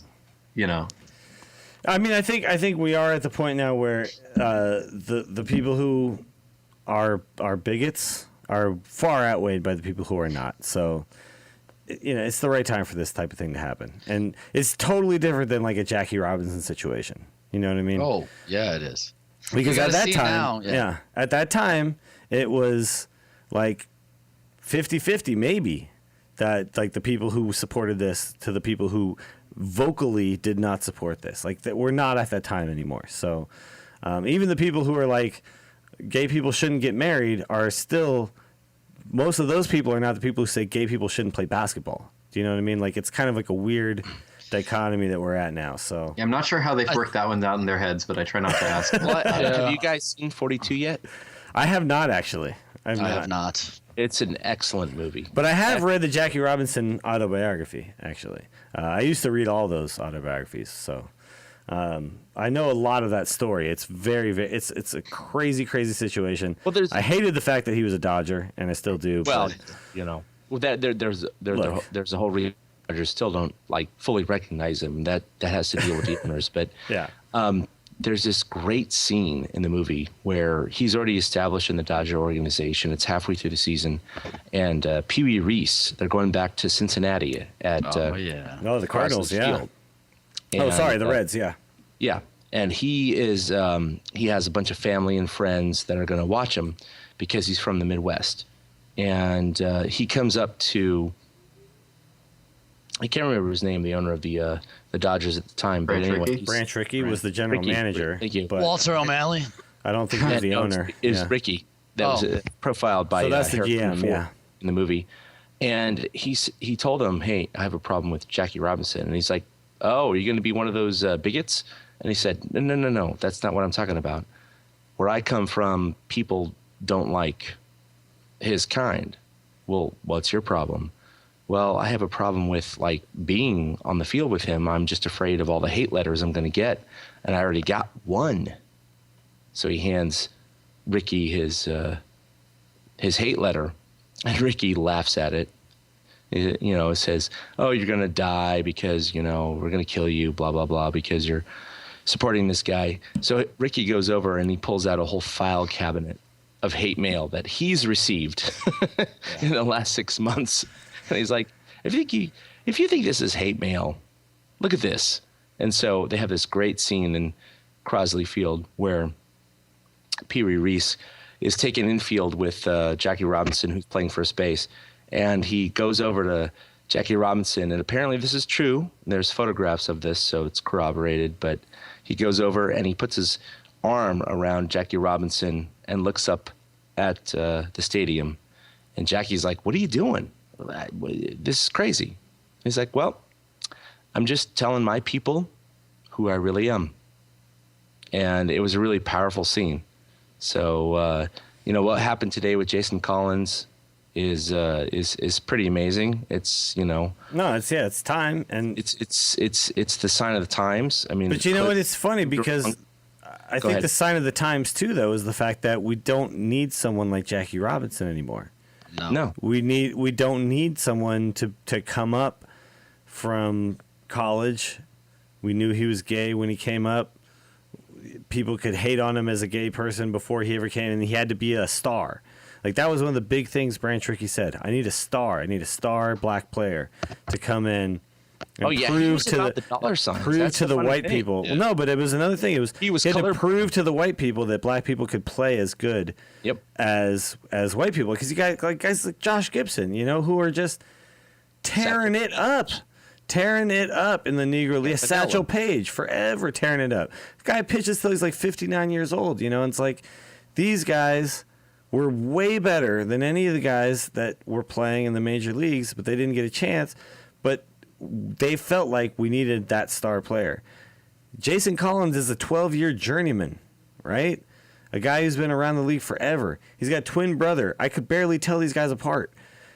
I don't even think about this guy when I think about basketball. He's just a center, a tall guy. He's not a scorer. He plays. He's like a dirty player. He led the league in fouls. Yep. He's like one of these guys who's just like, he's the guy who just plays center for some team. And I only see him 3 times a year when he plays the Warriors, and I never think about him again. And yet this is the guy who's breaking ground. We don't need it to be. We don't need Kobe to say he's gay. We don't need LeBron to say he's gay. We just need anybody to say they're gay. And Absolutely. it works, you know? Well, It's a and I locker mean, room thing. Yeah. It's that the idea with the players saying that it's okay is one thing, but you have to be faced with it in a sense. Like there's the hypothetical situation, and then there's Jason Collins saying, "Okay, I'm gay. I'd also like to be signed next year. I'm still planning to play." Yeah. He's actually And not he signed by a didn't- team right now, yeah. Yep. At the moment, no. But you're right. It didn't have to be, like Damian Lillard coming Yeah. and saying this. It just I think that's it had the to beauty be of at it, this. though. It was at the point the discussion had gotten to the point, I think, where someone had to do it. I think that's the And beauty it's of it. incredible actually. that Jason Collins said, "You know what? I think it's going to be me." Like, how much does it take to be that guy? It does. No, his personal courage to just go ahead and say, "I'm going to do it," and not only to just like he didn't just drop it in casual conversation. He wrote a whole story, and A really well written one. a really no well less. written story. Yeah, but the thing is, I think the beauty of it is that it's not a big star, so it's not like we all have to sit around and talk about how huge of a deal it is. We all just have to go, "Oh yeah, no, anybody can be gay. It's just a normal thing. It's part of life. Some people are gay. Some people are not gay.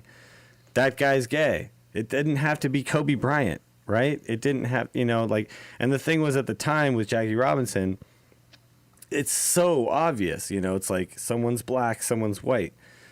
Gay and straight, it's not as obvious as some people may think it is. I mean, some people may think, "Oh, I got gaydar. I know exactly who the gay guy is." No, you don't.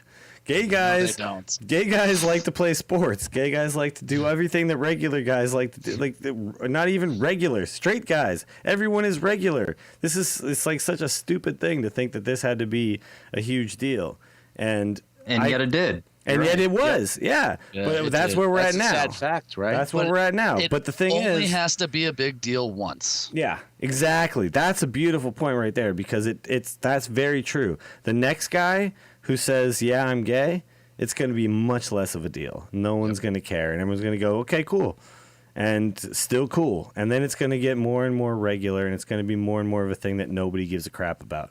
I mean, that's until what we need to eventually get. it's not, and that's going to be the thing. Is when we stop going. It's not like we're going to list players' sexual orientation unless it's on Wikipedia because we're recording who they're married to someday. Yeah. Like if you're going Height, to record weight, all of the sexual horrible orientation. relationships that the straight athletes go through, Yeah. unfortunately, you're going to end up recording all the horrible relationships that the gay athletes go through. I just think like, you know what? Big ups to Jason for that because Yeah. he had to be the first guy, and he wrote about it. Like this guy was not just he wasn't openly gay within his group of friends even.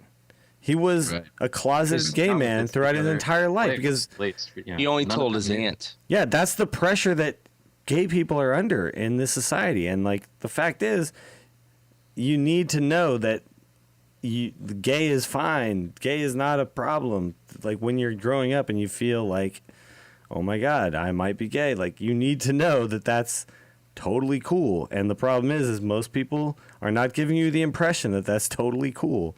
So now maybe we're getting closer to that. So we'll see.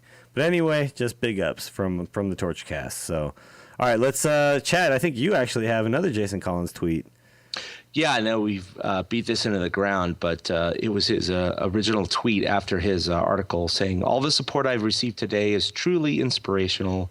I knew that I was choosing the road less traveled, but I'm not walking it alone." So that's pretty cool.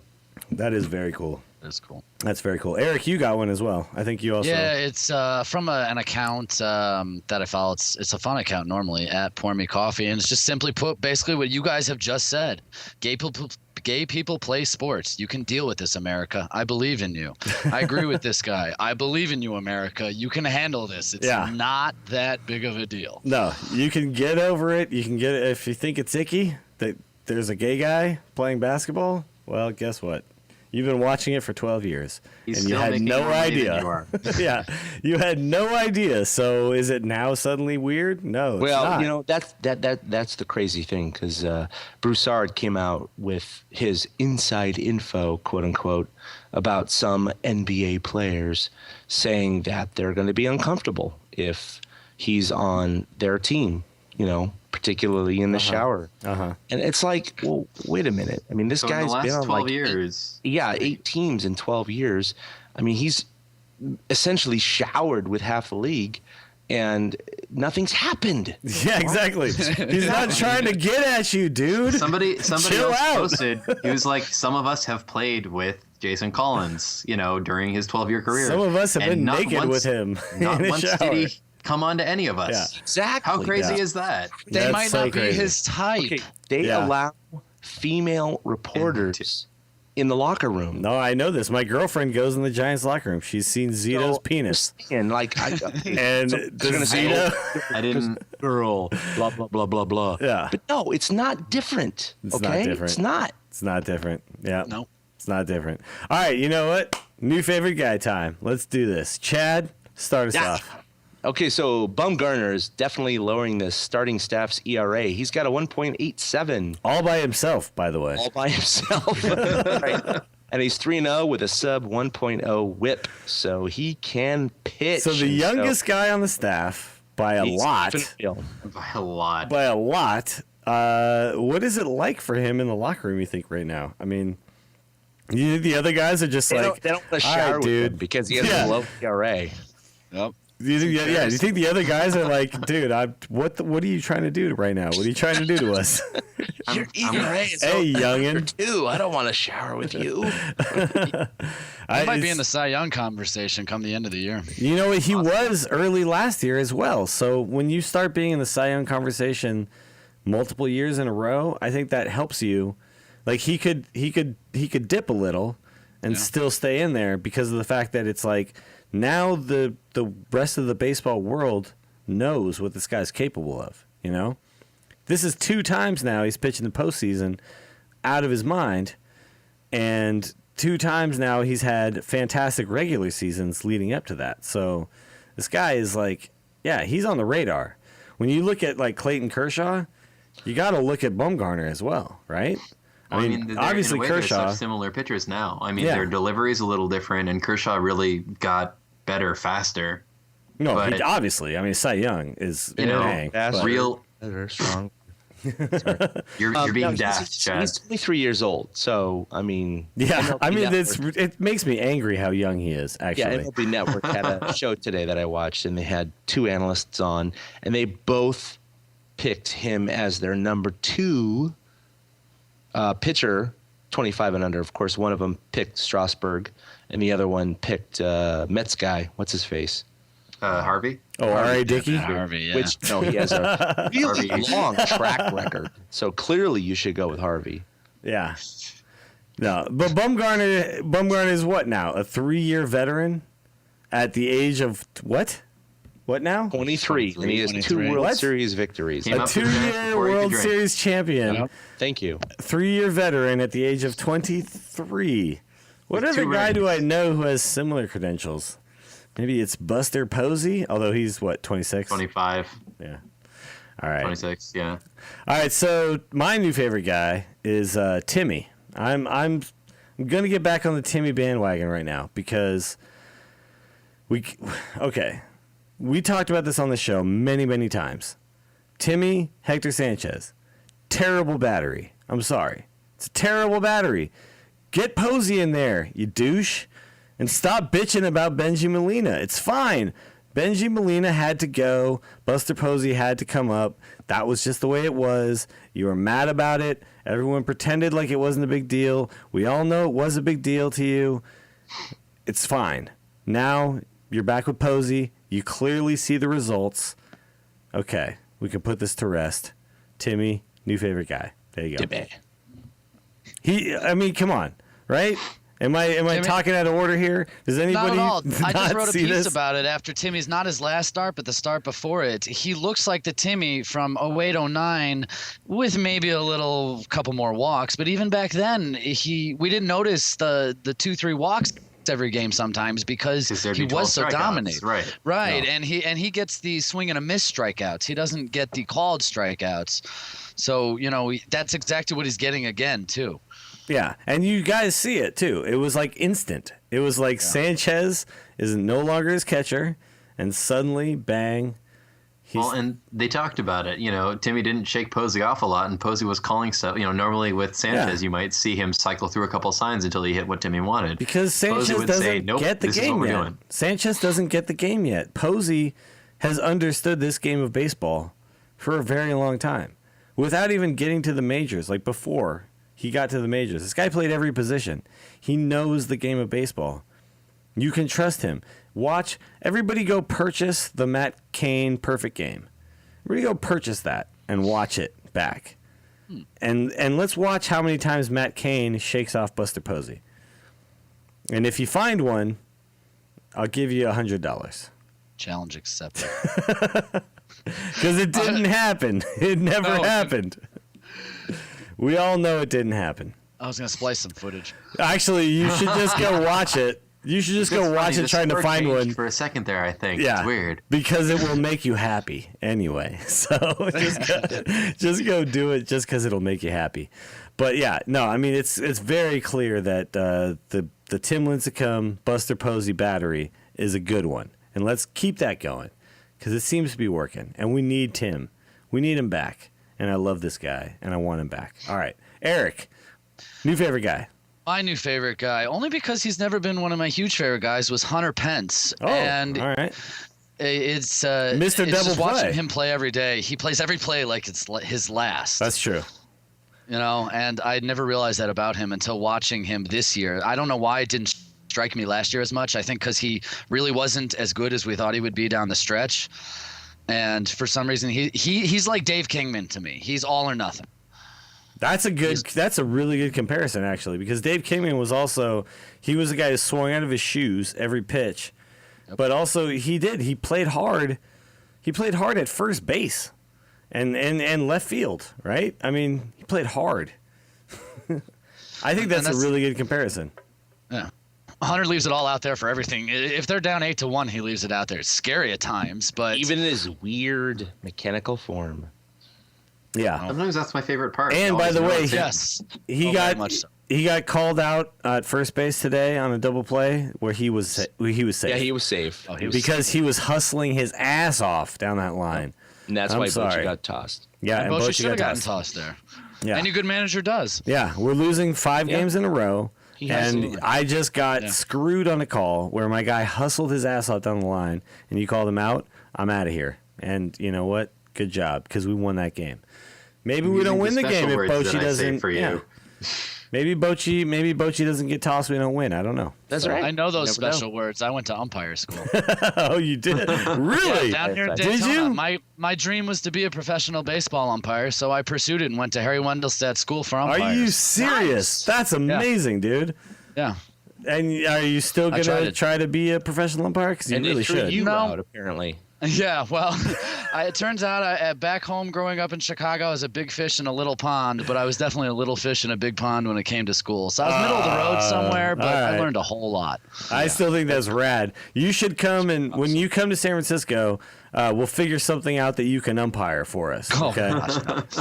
Oh gosh. We'll do some sort of competition, and we'll have you umpire it. Hey, it's like being like, Willie, you majored in broadcasting. You should record something. Yeah, right. Yeah, people do tell me that all the time, Ben. Thank you.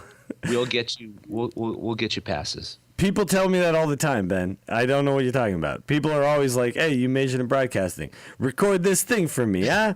Yeah, and I'm like, "Okay, all right." Hey, show me. Record something. Show me. Record something right now. Let me see it. Edit it down. Make it good. Talking to the mic. Come on. Try doing my major and then telling people about that. It's like, yeah, no, I majored in dance. Ooh, you should. I didn't major in trained monkey, dude. That's true, actually. Ben, have I ever asked you to dance for me? Come on. Trained monkey. Ben, answer me this question. Have I ever asked you to dance for me? That's okay. Small sample size, sir. I'm just saying, I never have. I'm a good friend. That's all I'm saying. I've never asked you to do it for me. You're the best. Even except for the though confirmation I've bias always thing, but it's wanted, okay, I'll get over it. I've always wanted to see you dance. That's Ben, who's your favorite guy? It's me, right? I'm gonna go with the guy that Matt Kemp wishes he was. And that's Brandon Crawford. Oh.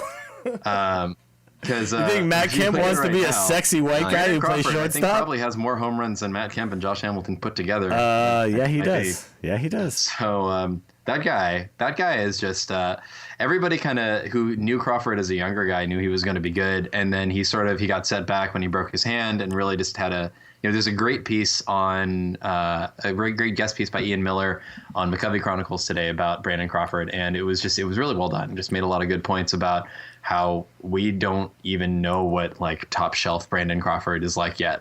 The guy has just been getting better and better, and whether or not he's going to sustain a 291 pace is hard to say, but he's definitely not the guy who came up and batted like 200 ish. I think he will. I think he will. I'm going to go out on a limb right now, and I'm going to say Brandon Crawford is going to bat 275 this year. 275. I could see that. 290. I'm beyond.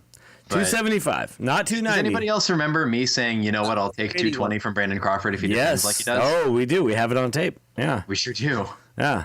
No. And available on the internet. Eric, 275. Yes. What do you think? Is that realistic? I would take 275. Would you take it? I'm not asking that. Do you think he will do that?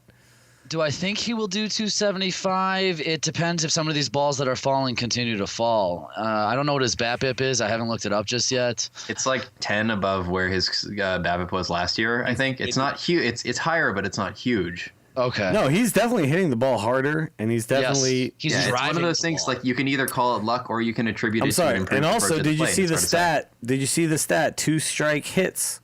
Yes. He's actually, I think, 3rd or 4th in the league in 2-strike hits.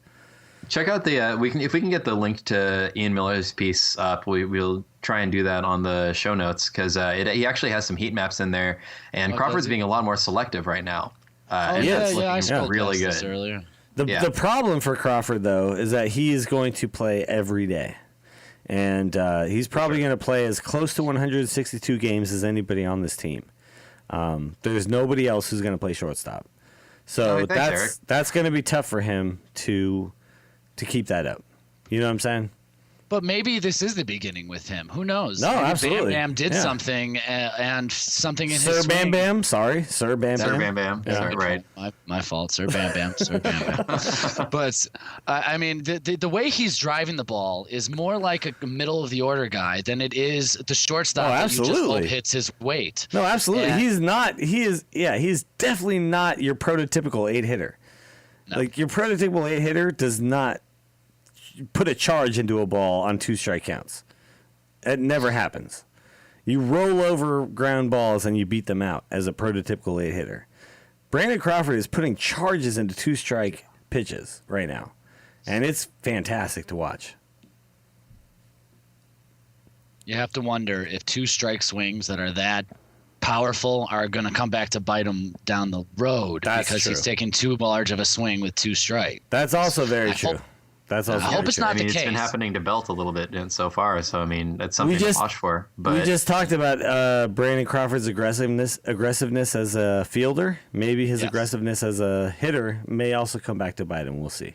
And hopefully it won't be too often. Just kind of. I don't think it will though. I think he'll level out between the 250, 275 range somewhere. Okay, no, I'll take that, but I'll also take maybe hitting 15 home runs. You know what I mean? Like I think that's very doable. Maybe even 15 if he doesn't home hit runs. him at home, like and he has hit. Only 10 more to go. There you go. Yeah, I know. Do you see this? He's slamming. We're only 15% of the way into the season, guys. Yeah. Hey, maybe we have another Cal Ripken on our hands, and we just don't know it yet. We don't know it. We have no idea. He's going to go 162 games for the next 14 years, and we're going to go, holy crap. This whole time, we had Cal Ripken. We didn't even know it. All right, let's hate on some people. Chad, you ready? Yeah, I'm going to go ahead and abstain from this for positive energy and karma for the team. Look at you. I should have saved you for last. You know what? I typed that in before the game tonight. So look what it's already done. It's already won us a game. Exactly. So there you go. Chad, you won us the game tonight. Clearly, I Congratulations. should get the hold or something at least. We're gonna start calling you Chad Zen King. I don't get the save, but the hold would be nice. No, Romo still gets the save, but you get the hold. All right, Chris Broussard. I don't know how to say his name, and I don't even care. I'm going to hate on him because he slammed on Jason Collins on the air the day he came out as a gay person who plays basketball because he said he's not a Christian because gay people can't be Christians because they're... I don't know. I don't know what his logic is, and it's stupid. Well, I mean, not his kind of Christian. Pedophiles. I read his logic, and it was horrible. His logic was terrible. I don't understand why we're reading his logic at all. He's a basketball writer. Yeah, he's a guy. He's an idiot. He somehow has a job on ESPN, but he's a bigot. So good luck with being a bigot Apparently in the future. so. Yeah, I guess we'll see how long. I'm sure that'll work out for you, Chris. People at ESPN have been fired for much Broussard. less. Yeah, Absolutely. he hasn't been fired as of now, as far as I know. But There's Yeah. gonna be some calls for it soon, I think. yeah, I don't know. But either way, are you We'll see. really going to be the first guy who comes out and shows your bigotry? I that's a bad move, dude. Bad move. All right, Eric, you got somebody to hate on? Well, I had the same hate for Broussard with you. Just to note, though, LZ Granderson was on that same thing with him, and he's a gay writer. He is gay, said yeah. to Broussard, yeah, he is. He said to Broussard, they cut it off on the Deadspin thing right after this, hey, he would love to be having premarital sex, but as a gay man, apparently he's not allowed to get married in this country. And it was just really funny because it points out to Broussard that this is not a religious conversation we're having. No, it is not. Yeah. And that's why I have the hate on Broussard is you don't have no reason to bring religion into this. It's a sports story. I got nothing but love for our Giants right now because I just want to see them string together some wins. Yeah. All right. So, you know what? Gay people playing basketball? Who really cares? Let's talk about the Giants. Giants, let's win. Please, can we just win a lot? Okay. I like that, Eric. Good call. Ben? Thank you. I'm just gonna hate on anybody who writes in a comment section. I mean, especially The comment section of what? sections. Don't Of read the our comments. blog? Paula Or Dean's recipe. Oh no! Well, maybe a lot of comment sections are YouTube? pretty bad. YouTube really comes to mind immediately. YouTube but leads the I'm mostly league in going the after N-word people who are for- writing in the comment section of Colin's article on SI. Just a lot of really hateful stuff, really ignorant stuff has ended up in there. There have been a few people who have really tried to show some support too, but comment sections, like, there's some good that comes out of them, but so often it's just not worth it, man. well, they're hiding behind anonymity, and it's it's sad. It's not pretty. There's so many things that you think you can say when you think it's not going to I come would back to love you. it if everybody who wrote a negative comment about Jason Collins had to actually step to Jason Collins and say it. Isn't he like 7 feet tall? Yeah. He's a center. I mean, Yeah, Yeah. When- He's a how much do you 7 wanna foot say tall to him? black guy. I would love to see, Yeah, he's 7 feet. I mean, I come would on, love Eli to see Whiteside like is like a head and a half taller than Sunflowers me. 6735 step to Jason Collins and tell him what she really thinks about gay people. I would love to see that. I'm thinking about coming out gay on Twitter because he went from 25,000 followers to 80,000 in the last 8 Yeah, hours. come out So as gay, Chad. I'm We all thinking, know it, right? Like if I could get like that many Twitter followers, if I profess my Well, I'm sorry, Chad, I but think if you You're came gonna out be as asshole of your gay, NBA career first, dude. I'm sorry. well, there is that. That's true. That's true. if you came out as you gay, might have Chad, missed a I step. would actually unfollow you and then follow you again, but it still wouldn't matter. It still wouldn't matter. Just so you would feel better about it. Like, be like, you gained a new follower. Like, sweet. Yeah, but then are you going to get all the keyboard gangsters that Collins is dealing with right now? Guys that are going to, Well, for Yeah. him, it's going to be like irate Giants podcast followers. Oh, except there you that go. they're generally pretty good people. Yeah, that's unless true. unless you say something stupid on Twitter, then they will not be pretty good people. But usually that's You hilarious. know what, though? So I say gotta a be lot of honest. stupid things on Twitter. There are a lot of Giants fans who are true San Francisco type people, but we are not immune from the guy No. who says the F word and guys who say very derogatory things about gay people. Agreed. Go to AT&T Park on any given night and listen for those words. Hey, you get 40,000 people. There's going to be a few. Yeah, we have 40,000 people and a lot of expensive San beer. Francisco, while it's known as a very progressive city, we have some very non-progressive people who also live here as well. So, I'm sorry, we can't just sit here and think that we live in this bubble that's always true and we always get it. It's, the Giants. Some of us are dumb. The Giants, yeah. The Giants are a fantastic team, and the organization is actually a fantastic organization that does everything right in a lot of ways, but there's some a-holes out there. And the thing is, I'm glad that I have found a close-knit community of people, and I think a lot of the people I follow on Twitter and follow us on Twitter are of the right mind. And we're stoked about that. And we're stoked about Jason Collins, and we're glad that we're doing this on a show, that we're talking about it. You know what I mean? And I think it's the right thing to do. It's the right thing to bring it up. It's the right thing to talk about it. I'm sure there's been a gay giant, right? Oh, yeah. It has to I'm be. sure. It's the same thing. When you mention 40,000 people, there's going to be a bunch of assholes. Yeah. With all the people that have played baseball or any sport. By the way, It just has to. of all of my friends, almost 100% of my gay friends are Giants fans.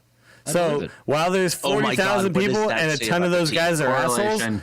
Oh my how God. many You gay guys Giants fans do gotta I know? in Chicago, that's what I grew up hearing from kids because I wore the SF hat. So they Oh would my lay God, into me I know like what that. you're talking about exactly, because all my family's from Texas, and they would say, I would go to Texas, and they'd be like, oh, you're from San Francisco.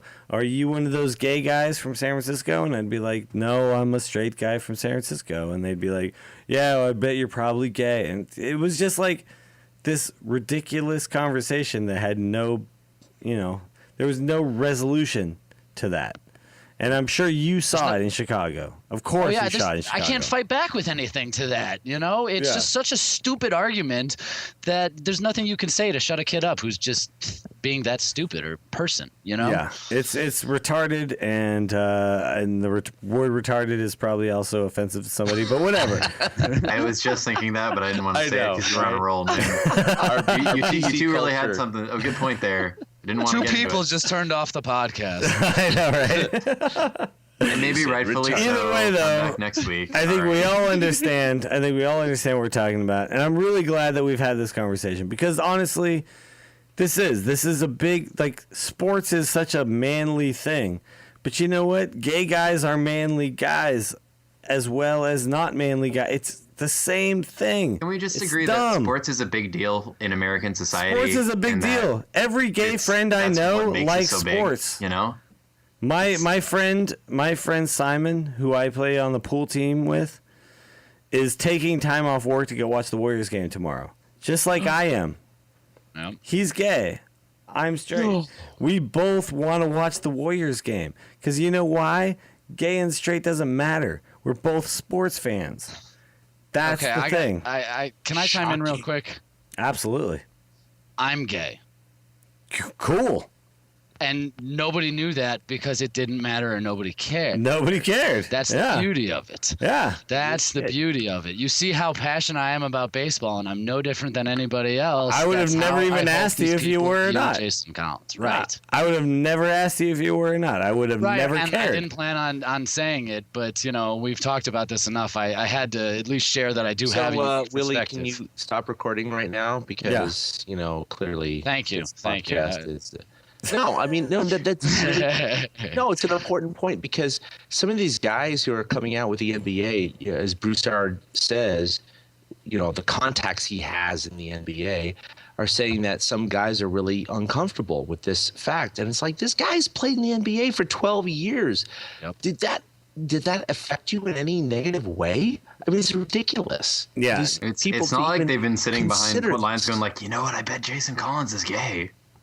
No, Jason Collins, maybe he's not the most talented center in basketball, but that's all that we were talking about.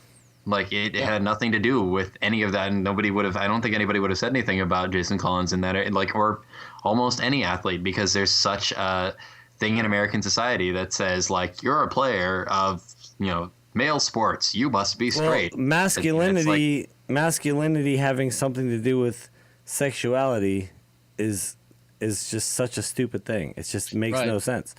Well, Like, it's just why like miss when the they thought locker that rooms? black players were of a lesser, athletic value. Well, that's no, absolutely. The Jackie value. Robinson story that you guys brought up earlier is a beautiful fucking. I just said fucking on a podcast that we that's okay. that we We're not list clean. as not We're not explicit. clean. Well, It's actually, all we good. don't. We don't. You're right. We did establish a long time ago there's no such thing as a clean tag. And if anybody's listened for this long, then fuck you. All right, but like Jackie Robinson being black, like, okay, so he can't play basketball because he's black, okay, or baseball because he's black. This guy can't play basketball because he's gay. Like, those are both statements that, when you break the logic down, are so dumb that you have to go, there's another thing wrong with you to think that that's true. Absolutely. You know what I mean? Like, there's another thing wrong with you to logically look at that and think that that must be true. I can't even imagine what the logic I could apply to those two statements is to make me believe that that's truth. I can't even get it. I can't even get it. Like, I'm lost when it comes to that. I'm sorry. Willie, we got it. There's that great scene from 42, which I referenced earlier, where Pee Wee Reese is out there and his. So friend he's is- obviously a racist, right? Is what is the initial thing. Well, no, yeah. That he's a definitely not racist. That's the initial thing. By fear. He's not Which at is all. the big thing. But he's a And it's racist by basically association. Like, Yeah, because of his a southern accent or what have you. No, because he's raised around other racists. Well, he was There's raised this in guy Kentucky. who was talking about Touche. Pee Wee Reese and Jackie Robinson goes out to first base, and this guy is yelling the N-word, and I can't even say it because it's just like so vile. Like, I can't even just it's not even appropriate. But he's like yelling the N-word and yelling the N-word, and then his son is sitting there, and he's like 10 years old or what have you, and he is looking at Jackie Robinson at first base, and you could tell, granted, this is the movie, and so they're trying to exacerbate the feelings. It's dramatic. They want to make it feels. dramatic. Yeah. Right? There's a little artistic, representation there, but the little kid is sitting there going like, "Oh my God, the guy's just like throwing balls to second base and shortstop and third base and catching them. Like, what's the big deal?" But he's looking up at his dad, who's yelling all these horrible racist names, and then he starts yelling them too. And you realize that was just a really good commentary on society, and they didn't overdo it in 42. A lot of racist movies, like in terms of the South and slavery and civil rights, really focus on like how many crosses are burned and how many hoods are worn and what have you. They didn't do that in 42. It was very subtle, but this is one of the coming points, I guess you could say, where it was one kid who, they tried to show how racism is passed down generation to generation. It absolutely You is. don't get born hating other races or sexualities or what have you. It's learned. It's passed down from generation to generation.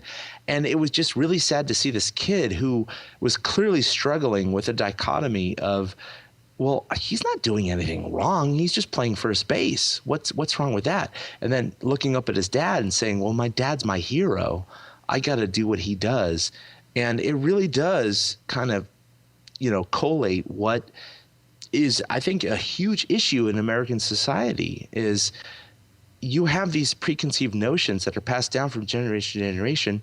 And that's what is, why we are where we are today. And it's really sad. It's really sad. I just wish. But do you know what that the we beauty could is, though, stop. Chad? Can't. Why you We're say that? Humans. No, why you say that, though, the beauty is that less and less that's getting passed down. It's getting passed down less and less. And the fact is that, in 100 years, this is all going to look ridiculous. People are going to be like, Totally agree. you watch a movie like Jackie Robinson, and you're like, oh my God, I can't believe it used to be like that. That was actually not that long ago. No. So True. it's not even going to be that much Look longer. at Willie Mays. He played in the Negro Leagues, and Yeah. he's still alive. He played in the Negro Leagues, and to him, If it wasn't for Jackie Robinson, he may have been Jackie Robinson. You know, he could have been the guy that got chosen as Jackie Robinson. It was honestly white people choosing the black guy that let's have you be the guy. That was what was weird about that, you know? But guess what? Now you would look at that and that's ridiculous. So it's not going to be that much longer before we're going to look at this and go, this is ridiculous. If gay people marry, the next thing is that they might as well marry dogs. That's true. You know, I've been waiting to marry a dog. I'm actually covering my eyes right now. You can't see it, but I'm sorry, it's the alcohol talking. But I that's what I hear. That's what I hear. It's like these people. Leaps of faith. If Jackie Robinson plays baseball, you might as well have dogs play baseball. That's exactly the same point I made. Mm-hmm. Okay. It's unbelievable, the people that make these grandiose statements. It doesn't make any sense. It doesn't make sense. Doesn't make any sense to me. I know this has nothing to do with baseball. I feel like I'm a pretty smart guy, and I think this doesn't make a lot of sense. Well, it doesn't. It's the locker room culture I mentioned earlier. The locker room I played culture, ball all for sure. through high school. Yeah, I played ball through high school, and the locker room culture is people are going to be called the F word. People are going to, be made fun of in that way, and it's done in a teasing, loving way. So I think that in general, other players are more scared that they're going to lose that part of their locker room essence. Okay. Yeah. No, I can see that. Suddenly it stops being a joke, and now I can see everybody's that. worried about what they're going to say. No, I can see that. But you know what though? You replace it with a different word. It's fine. Exactly. You replace it with a different word. It's fine. That phase though to get anywhere in a way. Like we have to address that if we're going to make any progress. Yeah. So okay, look. All right. If I'm growing up and I'm in the locker room, I've got enough things to worry about. I've got my dick size. I've got the amount of hair that I've grown on my chest. Exactly. I've got why I don't have as many muscles as that guy. I've got a lot of things to worry about besides the fact that I'm gay. Why do I look so skinny? That guy's huge. I may have to also worry about being gay. I can't imagine what that feels like, and that sucks. It shouldn't even be on the table. You know what I mean? None of this stuff should be on the table. That's the real issue is it doesn't matter what you are. This, or this. It's all good, right? But there is that in the locker room, and that will probably always be there. But the fact is, let's take the gay thing off the table. Let's just move that off the table, onto the floor. We just don't give a shit, right? Yeah. Well, can I say one thing? Let's get back to dick size. Let's get back to hair on the chest, and let's get back to muscle size, right? And let's take gay away. The gay thing doesn't matter. All right. Go ahead, Eric.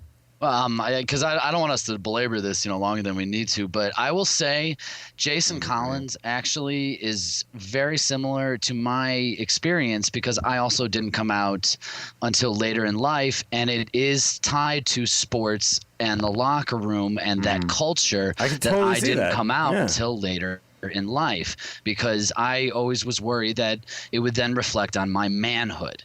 Sure. And much like he had somebody who said, "Oh, I've known all along," I kind of had that too, and it made life easier at that point. And I'm in agreement completely that it shouldn't be an issue, but it has to be at some point. It is an issue. It just happens to be the point. No, Eric, you're absolutely right. It shouldn't be an issue, but it is, and you can't deny that it is. Yeah, but it shouldn't be. I had a friend on Facebook earlier today, and he retweeted the whole Jason Collins thing. And he said, who gives a shit? And he himself is not homophobic whatsoever. And I understand his point in the terms of he's trying to make a statement saying, this shouldn't matter. No, it shouldn't matter. It shouldn't matter. It shouldn't matter. Yeah. He is like a flaming Republican. And I applaud him for saying, it shouldn't matter, basically. Yep. But at the same time, he's saying, who gives a shit? And I'm like, well, that's like saying, when Rosa Parks stood up at the back of the bus, someone else saying, who gives a shit? Yeah. Because I don't care. But there's two sides to that, though. It means a lot. it means a lot because this is the first professional active it means a lot. player It means a lot. who said this. So it really does mean something. Yeah. It doesn't mean anything to you personally because you don't care if someone's gay or straight, and that's great. But at the same time, you just take a step back and realize the world we live in. And clearly this means something. Yeah. But you know what? There's two sides to that, though. There's the it shouldn't mean anything, which is we live in the perfect world, and it doesn't need to mean anything because everybody cares about everybody equally, and we don't care about what you are or who you are or anything. And then there's the let's live in reality portion, which is this is a big deal, not because I think it's a big deal, but because in reality, this is a big deal. So, yeah, you can like pretend like you're living in the perfect world and say, who gives a shit? But you're not. The rest of the world has not caught up to your perception of yourself where you don't give a shit. You know what I mean? Yep. Like, I don't give a shit. Sure. I don't give a shit. I have a lot of gay friends. I like gay people. I don't care. If someone tells me they're gay, I don't ask them a bunch of weird questions because I just found out they're gay. But I know a lot of people do that. Yes, they do. Yeah. Oh my God, you're gay? Tell me about gay sex. Like, I've seen this happen. And it is the most awkward thing I've ever seen in my life. Oh, yeah. Where if I found out someone was straight, would I ask them about them having sex with their girlfriend? No, I would never do that because that's weird. We shouldn't do that. But this is the problem. We live in the world where this is what it is. So let's acknowledge the fact that this is a big deal, and then we'll move on. And speaking of that, I think are we pushing 2 hours yet? Oh, we are. By the way, though, I got to appreciate the fact that Eric Nathanson has been one of the best guests we've ever had on the show. And we've had a really good conversation with him. I'd like to also say credit to him because he's on East Coast time right now. Oh, shit. I am thoroughly impressed. Eric, why are we going to win it all? I'm going to have you start us off. Why are we going to win it all? Yeah. We're going to win it all because Bruce Bochy is the best series manager in baseball. He will outmaneuver any other manager at any other time. He knows how to move the pieces around, and nobody can beat him in a 5 or 7 game series. That's a great fucking point. That is a really I'm good sorry. point. I'm way past like that. giving a shit about my fucking explicit tag. Let's just say that's a great fucking You were past point. that about half an hour ago. That's all right. That We is passed a great lot of point. things a half hour Yeah. ago. I love that. That is very true. Bruce Bochy has outmanaged every manager he's seen in a post-game series or postseason series. I'm kind of curious to see like Bruce Bochy versus Joe Madden at some point, which I think is that this year that we're doing AL East? Yeah, they'll be down here in the beginning of August. I'll see them at the Trop August 2nd. Oh, good for you, actually. That's really nice timing. Yeah. What? I'm sorry. What manager in the American League do you think could outmanage Bruce Bochy? I don't know about outmanaged, but I think that if anybody's going to get close, it's going to be Joe Madden. Yeah? You Yeah, think so? I mean, this is a guy who has entire binders designed for defensive splits and shifts. I mean, he's very, very smart about the game. And I think he and Bochy are very different styles of managers, but they're both very intelligent and they're both very smart about how they approach other teams and other players. So I'm really curious to see those two teams face off. I think that the level of talent on the teams has shifted a bit. I think that the Rays aren't the powerhouse they used to be. Yeah. And I think that the Giants have come up a lot. So I think it's not quite if we had seen the same thing happen, say, 2 years ago or in 2010. But I want to see it. I like that. I think that's a good point. I think Buck Showalter. I think if the Giants faced up against the Orioles, which they're doing this year as well. No, I think I'm talking about postseason. Oh, yeah. Yeah, but I think Buck Showalter. I would like to see Bochy, Showalter, showdown for all of the money. I think Showalter's had the experience in both leagues, and I think he'd be great. I'd love to see that. Literally, I'd I'd love have to see that. But I would see that. Well, first of all, Baltimore has to find a way to make it to the World Series, which That's a big. They're test. trying. Chris Davis is doing his best to drag that team there by himself. They are. Right now, They are. I mean, they had a hot start and they've got some players, but I love Showalter. I love his style. I think he's great. All right, Chad, why are we gonna win it all? Chad, because like tonight we stopped playing like shit, basically. And no positive vibes. And are you changing a diaper right now? What's going on? Are you changing a diaper at this very moment? Noah, tell him what you think. Apparently he does not like the Giants. I'm gonna go ahead and mute that. He didn't like his 5-game. He thinks they're not gonna win. Okay. All right. So Ben. I got to go with depth. We don't have it in starting pitching, but we've had some really strong off the bench guys. We've seen some of that in the past with like Uribe, but Nick Noonan has looked really good coming off of the bench lately. He has, both on defense after his first game or two, and on offense he's looked really good as well. I mean, he's been getting on base with the regulars. When he plays shortstop, he's a big step down from Crawford, but when he plays second base, he's actually a step up. I would agree, and Scudero's back is limiting him a lot, but I mean Noonan's quick and he's I think smart. we're going to need Noonan actually down the stretch because I think Scudero at 38. Yep. He's going to need more time off. I think we're going to see Noonan take that spot a lot more frequently now. Yeah, we're going to see Noonan. And credit to him. I mean, Noonan took a long time to get up here, and he's making the best of it so far. You got to start by making a good, strong first impression. Hey, dude. If you want to stay up. Yeah. And I mean, you make that first sign there. People remember that, and I think people right now are remembering watching Nick Noonan get those, all-important first couple hits and knock in some runs and get on base and score. And I think that he's establishing himself at least as one of those guys you look back 10 years later and say, hey, you remember Nick Noonan? It's like, yeah, I love that guy. I could totally see him getting some big hits down the stretch, and we're all gonna, same way Scudero was, like just becoming a hometown hero in front of our eyes. I think I could see it. I worry with Scudero. He's just so much a hometown hero in our eyes that we won't see if there's a decline.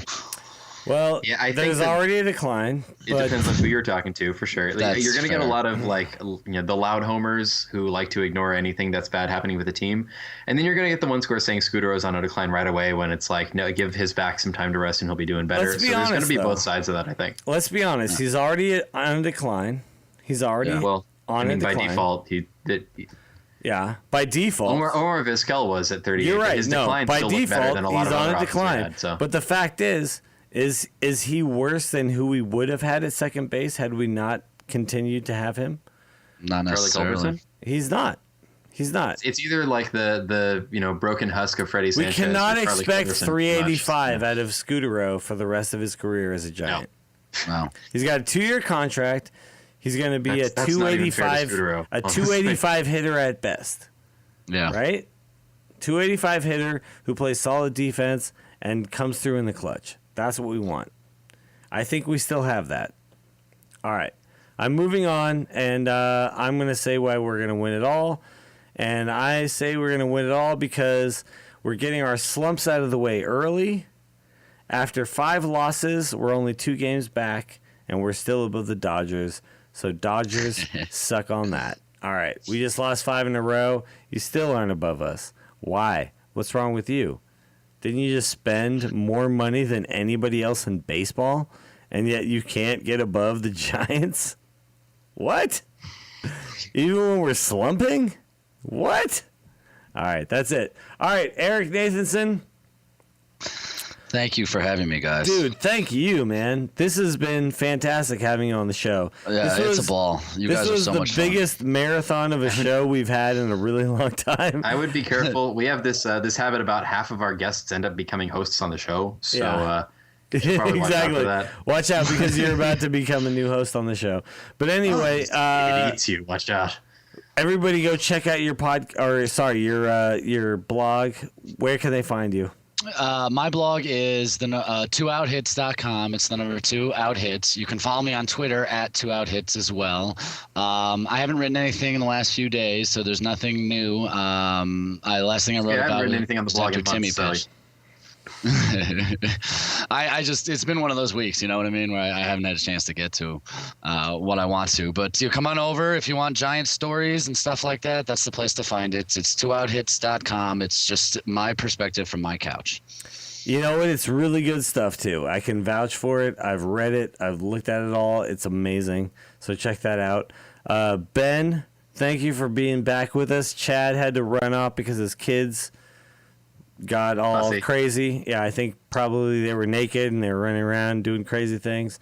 Follow us on Twitter. So let's just not tell them you said that. Follow us on Twitter. We are... collectively, we are at TortureCast, but you can follow us individually at ChadK21.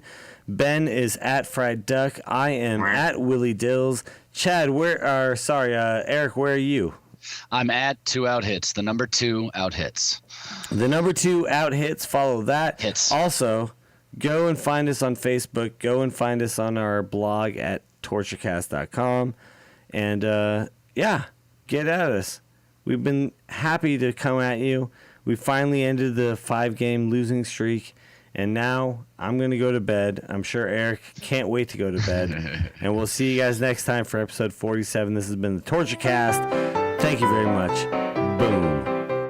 A big thank you to everybody for listening to the TortureCast, the podcast by and for fans of the San Francisco Giants. Follow us on Twitter at TortureCast. You can also like us on Facebook or check out our blog at torturecast.com. I also want to say thank you to Ashcon and Bailey for letting us use their song Feeling Like a Giant for our intro. For Ben Lee and Chad King, my name is Willie Dills saying, we'll see you next time.